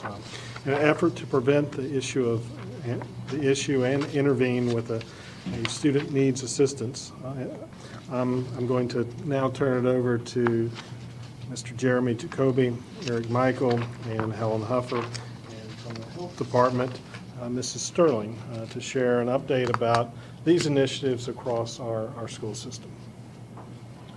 So, good evening, President Williams, members of the board, and Dr. Sovine. This evening, our team will provide you and our community with an update on substance use education, awareness, prevention, and intervention resources, which are available to students in our schools and also available in our community to parents and students. So the update will start with what this looks like at the classroom level. Mr. Eric Michael, Supervisor of Health, will share information about the substance use prevention unit that's covered with students in all grades. And then we'll shift to a school level resource focus. And Ms. Helen Hoffer, Supervisor of School Counseling, will highlight school-wide supports that are available to students in our schools. And then finally, we'll share and discuss the community resources. So we're very excited to have Ms. Vicki Sterling with us this evening. She's the Director of Behavioral Health with the Health Department, and she's going to share the community initiatives that's in place to support individuals in our community. So with that, I'm going to turn things over to Mr. Michael, and he's going to kick us off. Good evening. So to start off with health education, what it looks like at the elementary level, and I'm going to start with kindergarten through second grade band. First of all, elementary health education is delivered to our students during the physical education class period. Each time the students come into physical education class, they receive health instruction. What this looks like is we basically take each marking period and it's a theme based off the Maryland State Framework. So substance abuse and prevention is during marking period 3 for elementary education. Now, what we do is when we start with this, we start basically with medicine, just simply defining medicine. What is medicine? And we build from there. From there, we would go into things talking about correct uses of medicine and what would be incorrect uses of medicine. For example, we explained that a doctor prescribes, medicine that's good that can help you. There's also your parent can give you, or a trusted adult can give you medicine as well. But there also can be harm from that, taking too much, not taking prescribed, or taking from somebody you don't trust. And then we also learn, we want to know what the school rules are with regards to medicine. We talk about that. And then as we get to second grade, we start introducing things such as alcohol, identifying what alcohol is, nicotine, tobacco. And think in terms of the same thing we used to talk about, products that are harmful, the Mr. Yuck. We talk about, if there's a can, you just can't drink out of it. There could be some things that are harmful, such as alcohol, or don't put certain things in your mouth. Again, cigarettes, vape pens, those type of things. So that's what we cover in kindergarten through second grade. Then as we move to the grade band of third grade, we continue to look at alcohol. We look at tobacco products, including electronic devices. And now we start looking at what the effects are on the body of that, how they can be harmful to you. And we also continue to look at medicine, how medicine, prescribed medicine is helpful to you. Again, we talk about being sick. Doctor prescribes medicine. It can help you make you feel better. Oftentimes, mom and dad could go to the drugstore, get cough medicine will help you. So we talk about over-the-counter medicine and how they can help and be beneficial. But then we also talk in terms of illegal drugs. So we talk medicines prescribed by a doctor, legal drugs over the counter, and then illegal drugs. And illegal, we could talk about things that nobody can buy, or also we talk about things that you have to be a certain age to purchase. And then lastly, we introduce, as we get to grade 5, we start introducing caffeine. Caffeine is in coffee, but really energy drinks. We start talking about kids that love those energy drinks, talk about how they can be harmful. And then we talk about marijuana, and we introduce opioid and fentanyl at that time. And we do talk about the risk of each one of those to our students at that time. Then as we move into middle school, we build upon that. Again, we start, it's delivered, middle school is delivered the same way as elementary health education. When students come into physical education, they get health lessons. Way it's done, although it's not a theme, we basically, in the middle school, we will carve out a week or two to go over health instruction each marking period. Mostly at this point, it's still knowledge-based information that our students get in middle school. But what we start doing is we start looking at things such as what would influence a student to make decisions to engage in substance use. So we start talking about that, making decisions with peers, with friends, your friend group, just what kind of goes into that. So starting kids to think about that. We also start looking at analyzing appropriate and inappropriate use with prescription and over-the-counter medicines. This is where we start talking about, kids start trying things. We want to say that, again, reiterate the prescription is designed to be for a certain person. Over the counter, there's directions on how you do that. Don't abuse it. And then we also talk about start talking about the health risk and impacts on the body with regards to tobacco, marijuana, alcohol. What does it do to your body? It affects you when you take it, but then what are the long-term effects that can happen with that? And then we go into the harder drugs. Again, we pick up with opioids, fentanyl, cocaine, heroin, and we talk about the impact that has on your body and the health risk involved with that. And with all these, we start talking about the legality of it. What are the consequences if you're using it, if it's an illegal drug, if it's legal, we go into all that process with that. And as we move into high school, we have a new high school credit this year, curriculum that we're doing. So what this looks like this year, it does change a little bit from the perspective of we don't just go to the knowledge base. We start looking at skills at the high school level. And in that class, it's an isolated health class, meaning that the students come to that. It's health education. They're not doing physical education at that time. But what it looks like is students start to analyze decision-making, meaning that we start looking at why would somebody start to use drugs? Why would somebody start to, use it multiple times? What goes into that? Is that a peer group? Is that where you're living environment? All those different things, we start to look at those decision-making. Then we also start to analyze what it does to your body physically, psychologically, and socially. So again, we start thinking, if somebody uses for the first time, what does that do to you? Then continually, what does that look like? Even socially, think about somebody that may have been something at one point in their life, and now they look completely different because they're using drugs. And then the next thing we do is we try to bring our school resource officers in as much as we can. We bring them in for obvious reasons. We talk about the reinforce the legality of what's done with our substance abuse, but we also like to talk to them about real-world situations. They tell the students what's going on in their community, what's going on in their schools. They go over that stuff. They allow kids to ask questions of our resource officers. And then we do some neat programs that sort of give real-life situations. There's a program called Gatorade we've done in our Hagerstown schools. What that really is students go out, our resource officers get a Gator that you drive and set up a course in the parking lot, and then students put on the goggles that look like you're driving under the influence, and then they get to experience what that's like and see how well they can do. So that's a neat experience for them. And then lastly, the biggest change in our curriculum for this new high school course is we're really looking at exploring community impact on substance abuse. And with that, what that means is we start looking at the environment that students are in the community, meaning, it could be anything, where you live, to things that are alternatives for students. Do we offer alternatives for students that maybe, they're going down a road or could go down a road, but wait, here's something that gives them something to do. And then lastly, really support for anyone that needs assistance or is looking for rehabilitation. So the goal would be at that point is for our students, when they leave that class, to understand, like, at some point they need help, they know where to go to, health department and all those different things that we would have locally in our communities. Good evening. At all of our secondary schools, Washington County Health Department representatives have come in and set up tables during lunchtime to help share information about prevention education with our students, and they're able to take information home with them. We are working with the health department next year to provide lessons in our classrooms at all secondary levels to enhance what Eric is doing with his program. The Student Assistance Program is a referral process by a school team or to a school team to support students who may be using drugs or alcohol.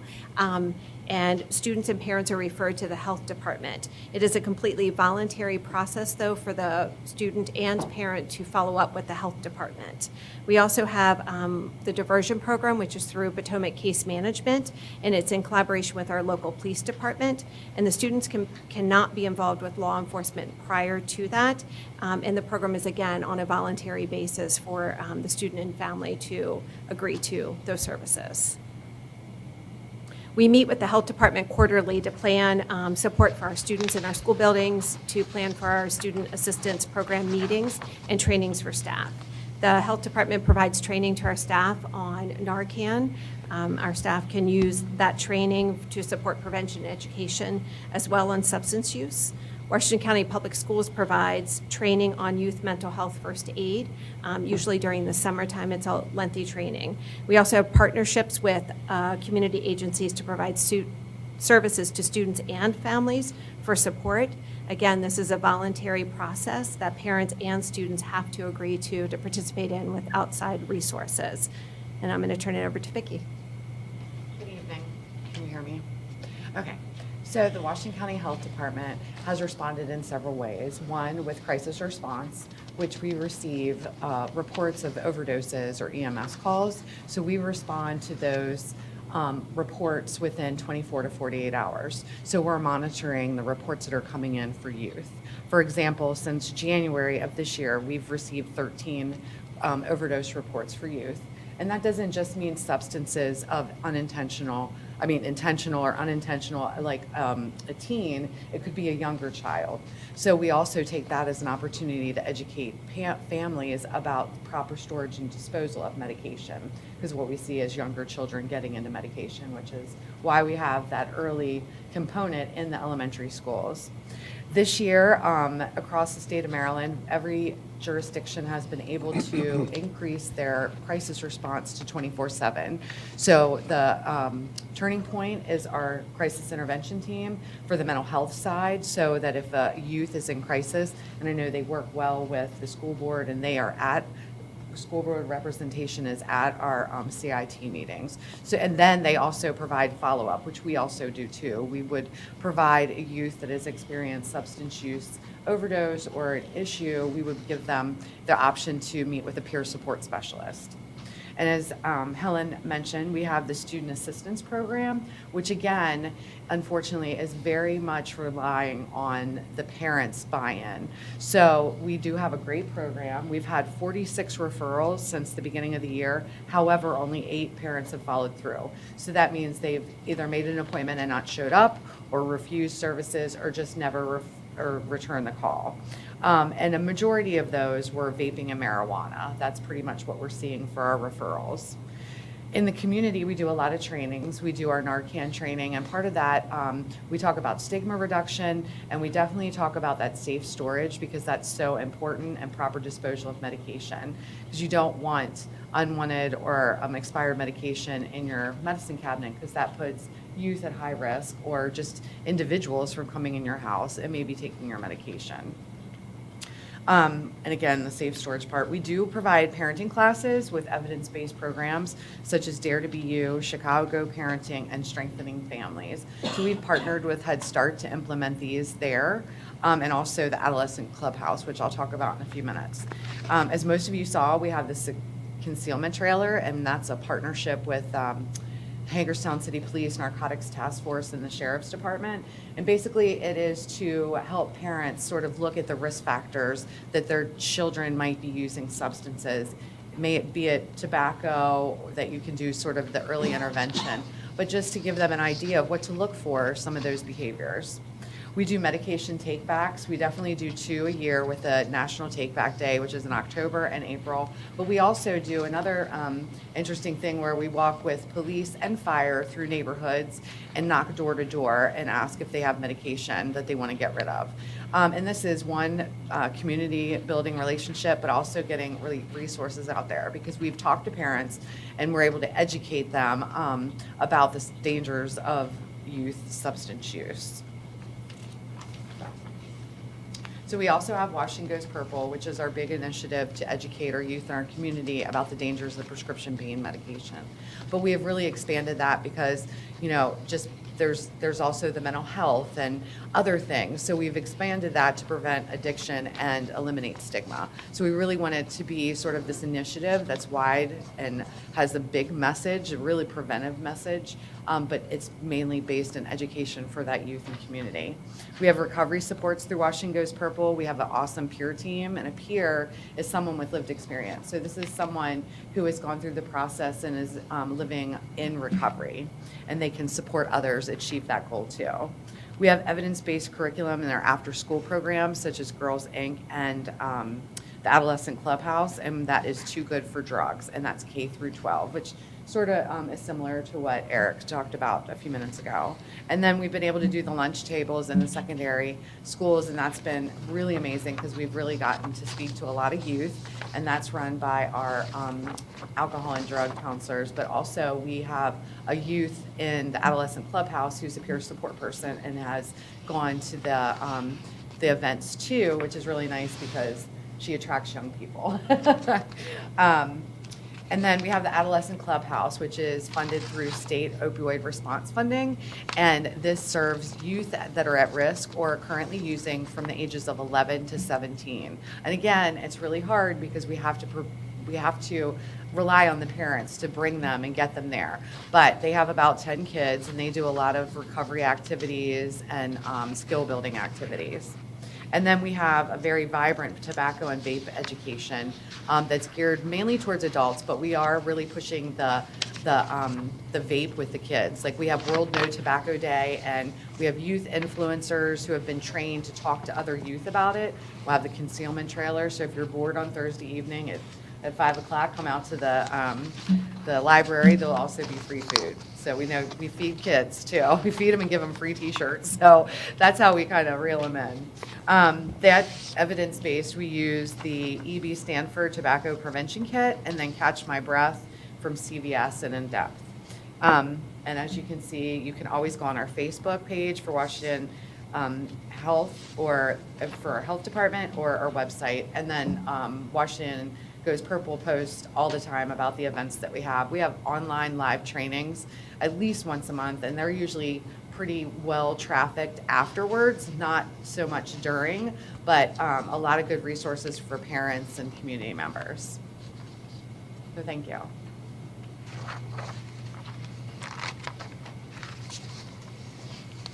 I had a question. May I ask a question? My question is, you mentioned at the elementary level, the health classes. Is there anything done cross-curricular? Anything addressed in science, like in the study of body systems or anything like that? Or is it primarily all happens in the health classes? So no, science does some of those things, but we tend to hit on the major topics within the framework of Maryland. What we tried to do is, when we started looking at this a few years back, we felt like when looking at different areas, I guess the best way to say it, in the past, there was, some of it was being taught in different areas, and then we sort of felt like we weren't hitting what we needed to do, or we couldn't be accountable for what was being taught. So that's when we kind of reeled it in and said, okay, we're going to teach most of this in physical education, but like body systems and things like that would be taught in science and those type of things. Okay, thank you. I do have one question for Vicki. First, thank you for coming out and spending your evening with us. I know this is probably the most exciting part of your day, I'm sure, right? So, and I'm going to put you on the spot, so feel free to say no comment. If there's anything different we can be doing, what would be the first thing you would have us change as far as the prevention of this or anything goes? Or do you think we're doing the right things and maybe we need to do more of, or? Am I right? what's- Yeah. Like, you're asking me like a crystal ball answer. Right, yeah, right. Yeah, and like I said, I don't even know if there is an answer to that. So if you think it's something, feel free to write us or let us know. So I'd be happy to hear what you have to say. So. I mean, I think the communication, and I don't know if it's you all, or, I mean, because everybody has sort of that, and it's such a hard thing with the parents, because, like, we really want the parents to get their buy-in, and, like, that messaging to them is so difficult. I guess that would be my big thing. Yeah. No, it makes sense. I just want to thank our team members. Certainly this is not just a Washington County issue, it's a national issue in terms of substance use, and I want to applaud you for your efforts to educate, increase awareness, and then obviously the preventative steps and partnering with parents to help assist them in terms of things to look for to, once again, prevent some of these challenging circumstances. So recognize that your work extends well beyond most people's regular workday. So thank you. Thank you. President Williams, that concludes my report segment. I do have just one update this evening. It's hard to believe it, but we have 15 school days left in this school year, and I just want to encourage our students, staff, and families to keep up their hard work and finish the year strong. I'm looking forward to my first graduation season in Washington County Public Schools, and I enjoyed just last night seeing our early college students receive their certificates from Hagerstown Community College. I'll be at Boonesboro High School to announce their class of 2023 officially as graduates here in a very short time period. Once again, it's an exciting time. I want to thank our board members and our staff in the back of the room. Every night is a different celebration, and it is a joy to be a part of this team and to celebrate the many successes with our our students, and their families, and certainly our parents. But I want to conclude by just saying thank you for, as board members and to our staff, for your dedication. Once again, the countless hours well after the school day, but this is an important time for us to celebrate what is right in Washington County Public Schools. So thank you. Thank you, Dr. Sovine. Okay, that brings us to personnel action, and we have Dr. Webster here to present. Good evening, Mrs. Williams, members of the board, Dr. Sovine. Earlier this evening, we presented several staff changes for your review, and at this time, we ask for your approval of today's personnel actions. Thank you, Dr. Webster. Is there a motion, please? President Williams? I move to approve the personnel actions dated Tuesday, May 16th, 2023, as presented in closed session. Thank you, Mrs. Murray. Is there a second? Second. Thank you, Dr. Zentmeyer. Okay, we move to the vote. We're voting to approve today's personnel actions as presented in closed session. All those in favor? All right, we have a 7-0 vote. So we have personnel actions unanimously approved. Thank you, Dr. Webster. All right, next we have reports to the board. We'll have board member committee reports. Let's start with curriculum and instruction. We met last week at South High. Thanks to Amy Hirsch and Brittany Miller for the Waggles and Alex demonstrations. When we talk about closing the gap, it's really filling in a whole lot of crevices. And these programs identify which kid has this crevice to fill.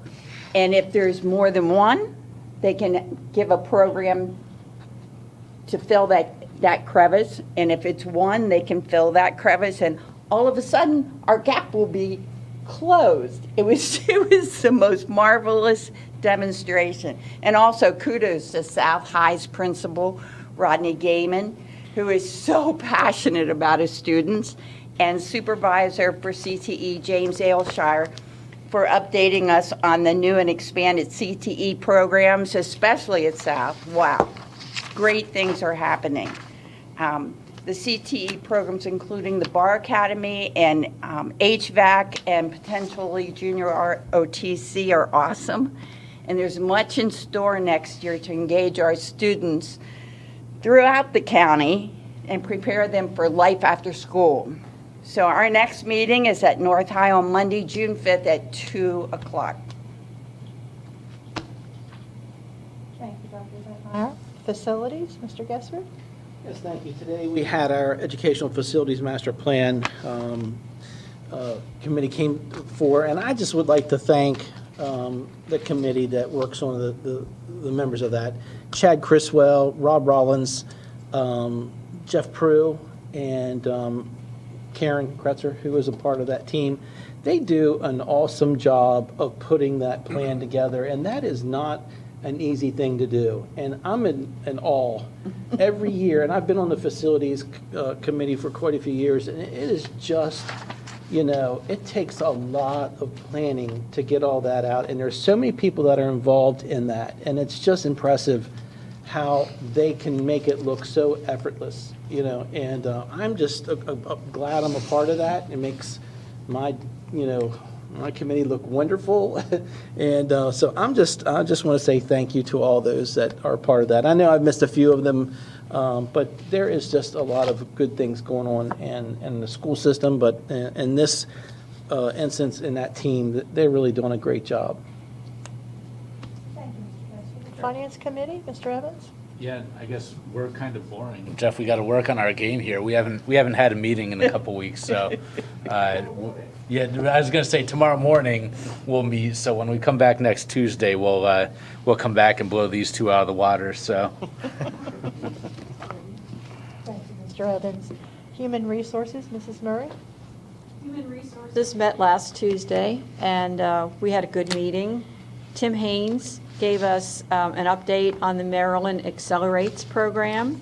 They're interviewing for classroom mentor teachers who will get a $5,000 stipend for having a student in their rooms for the year. The student stipends will increase to $35,000 for the year. Dr. Jen Webster gave us an update on the administration interns. We're going to grow our own, but we have a strong AP pool, and we are going to do the intern program, I'm sorry. Staffing updates from Sandy Hammond for ESP. We still need 36 paras.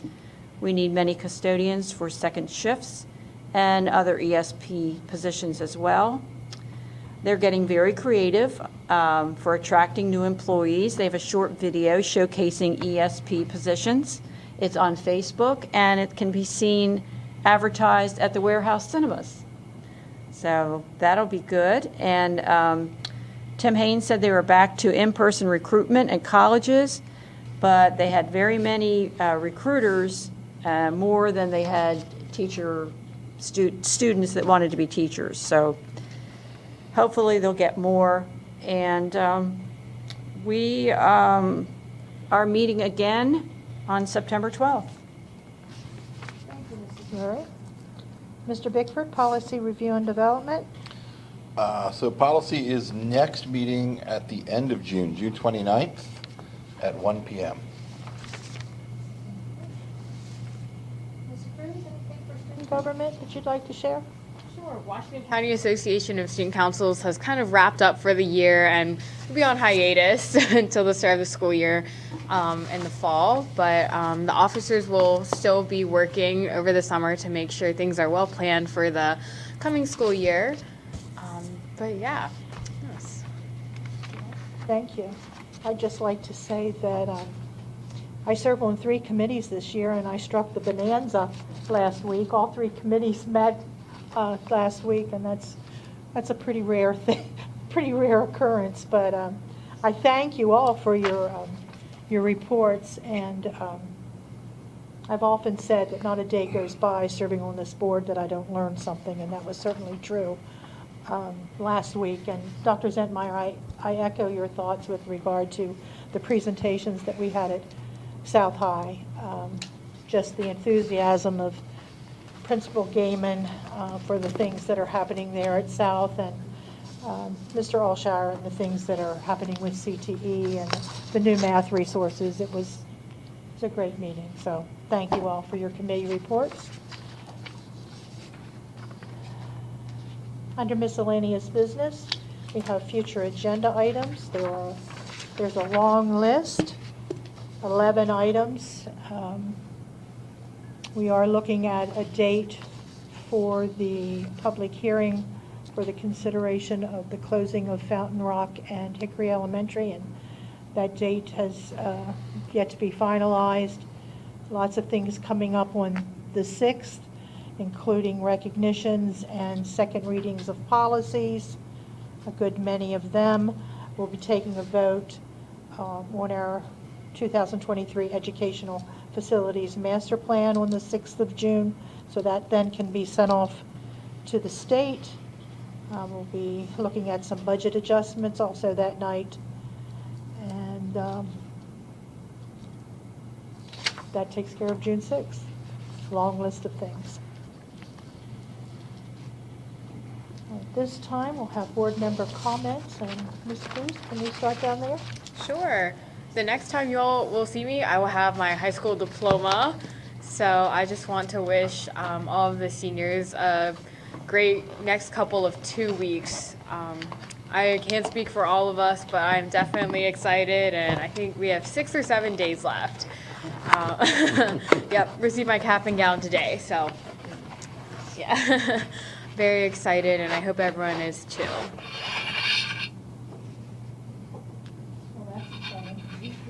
Mrs. Murray? Yes, I got to go to Tech High last week to see some students' portfolio presentations, and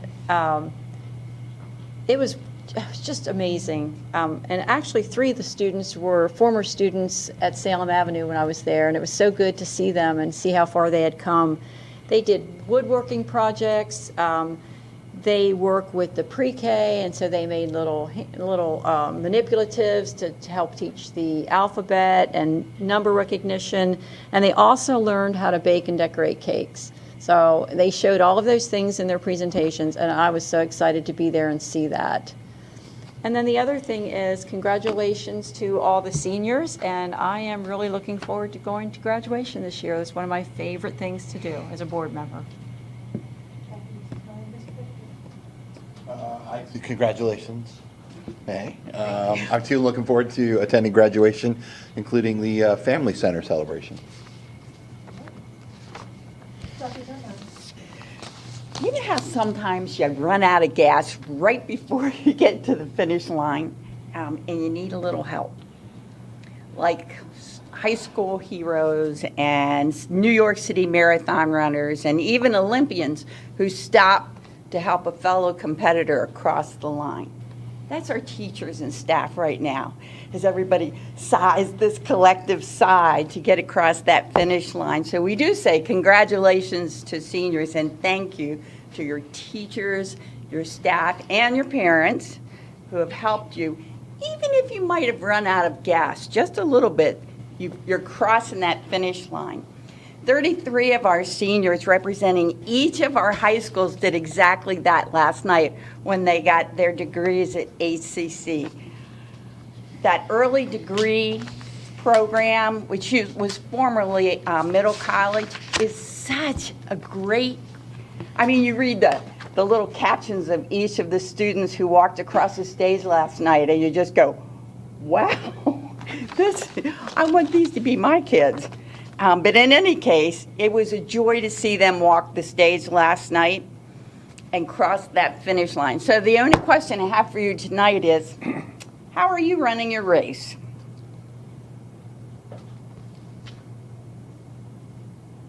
Slowly. Honoring that. Mr. Evans.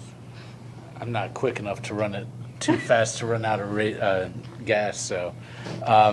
No, obviously, congratulations to all the graduating seniors and all the students and staff on a great year. I know we oftentimes get a lot of complaints, but there is still a lot to celebrate here in the system. So, we appreciate all the hard work that everyone does, and while things may not be perfect, we'll continue to work to get closer to that. So, congratulations to all on a successful year, and we'll look forward to seeing you next year as well. Thank you, Mr. Evans. Mr. Gessler. Thank you. In the day and age, I love quotes, and I really try to find one that really touches. And for some reason, this month, this one has really been on my mind a lot. It's Morgan Freeman, who I love as an actor, and he has quite a few quotes that I love. And this one is just this: just because we don't agree doesn't mean we don't like each other. So, people need to understand just because we don't agree doesn't mean we can't get along. And we need more of people like that in this world. Just try to get along even though you disagree. Thank you, Mr. Gessler.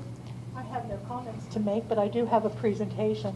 And probably the prettiest thing that I've seen all day, this graduation picture. It is.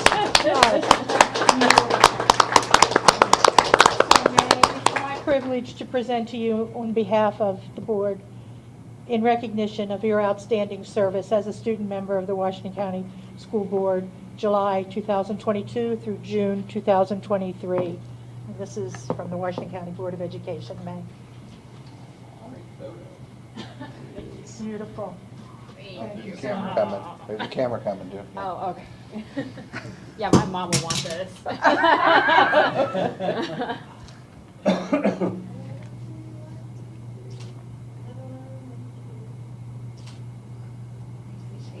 So we know that you have more meetings ahead of you, right? At least. So this isn't goodbye, but it is. We appreciate you, May, so much. We appreciate May and May. Mr. Stauffer, to you, sir. Ditto to a lot of things that others have said. I'd like to talk tonight about something that's very near and dear to me, and that's Memorial Day.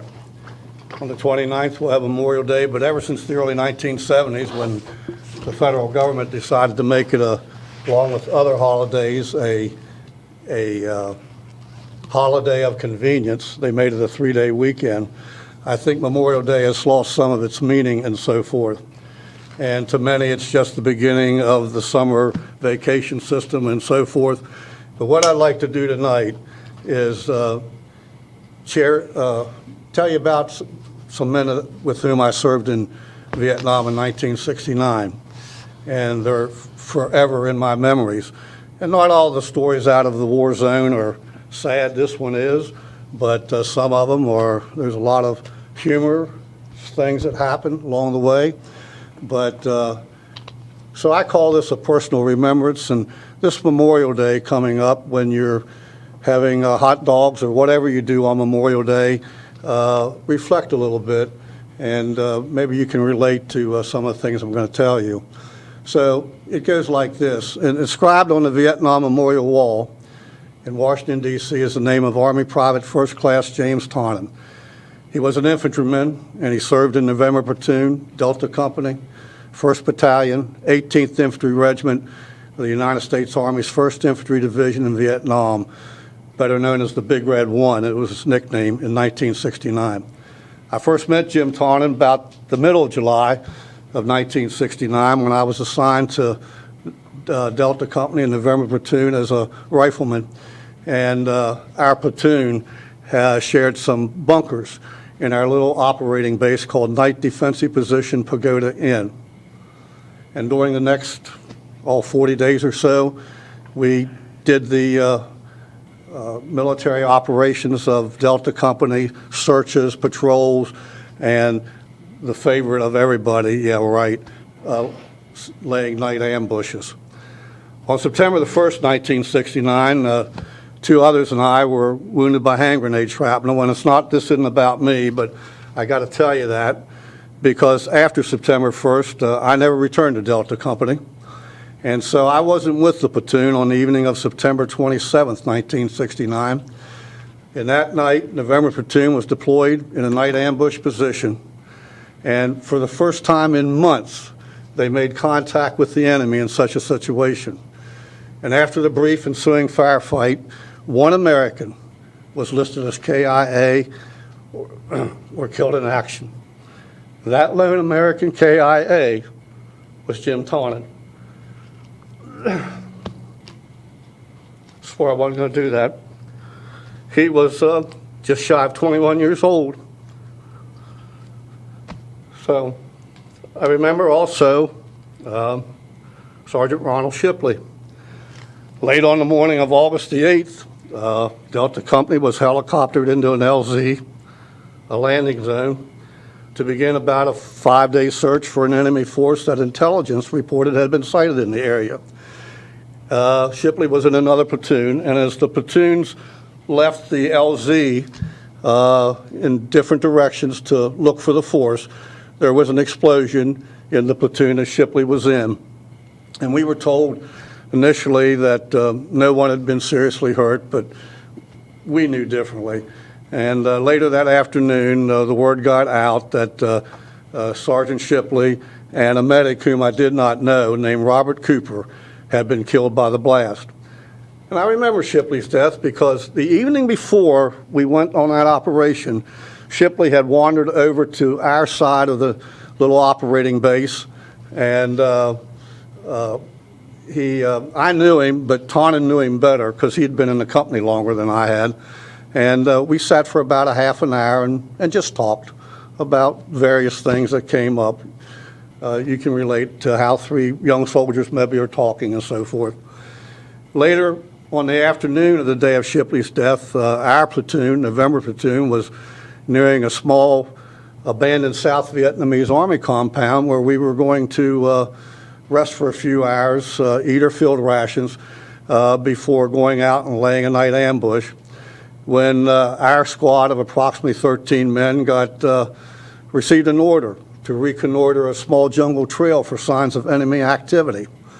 And after we had gone about 1 kilometer or 2, there was an explosion at the front of the column. And so everybody immediately goes to the sides of the trail, take cover in the jungle, foliage, and so forth. And after the all clear was given, we cautiously made our way to the front of the column.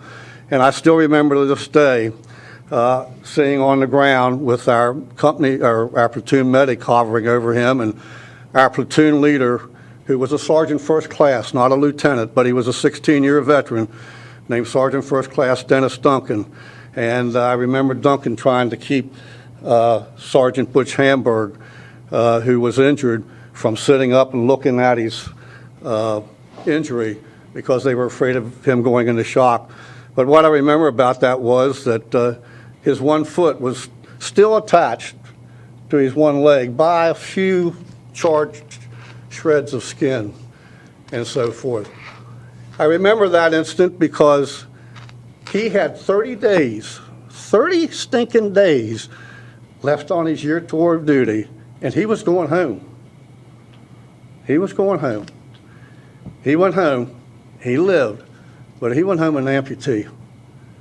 And so this Memorial Day, I can't come on, I'm sorry.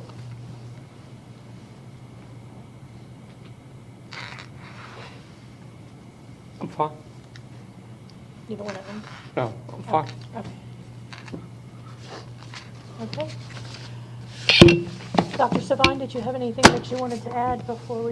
Yes, President adjourn? Williams, I just want to thank Mr. Stauffer for his service, as well as others.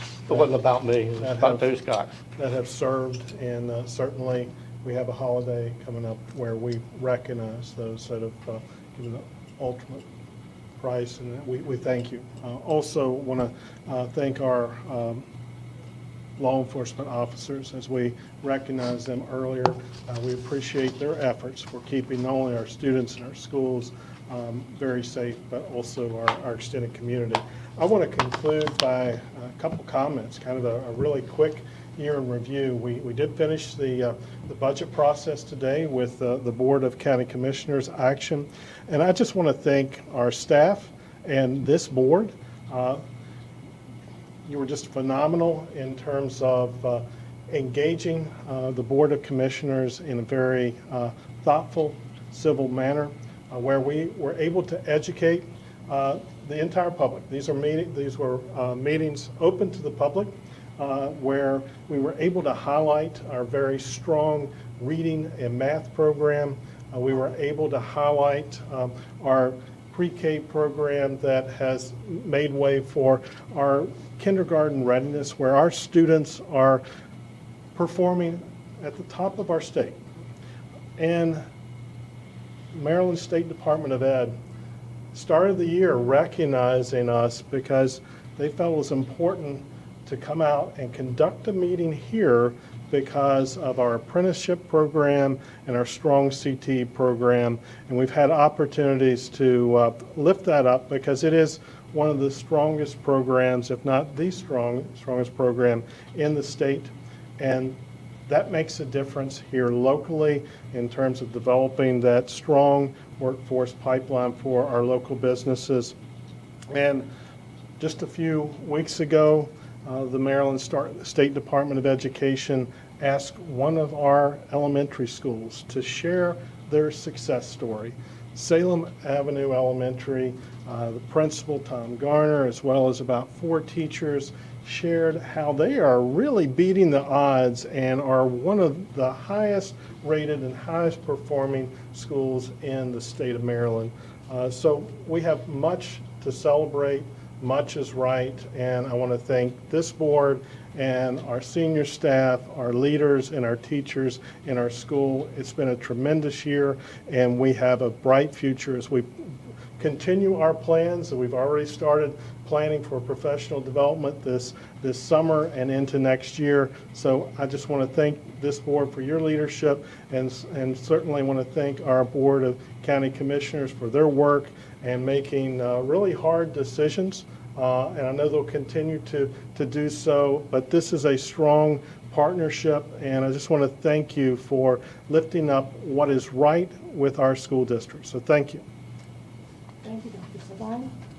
Colleagues, anything further before we adjourn? Thank you all for a great day of meetings, and we are adjourned.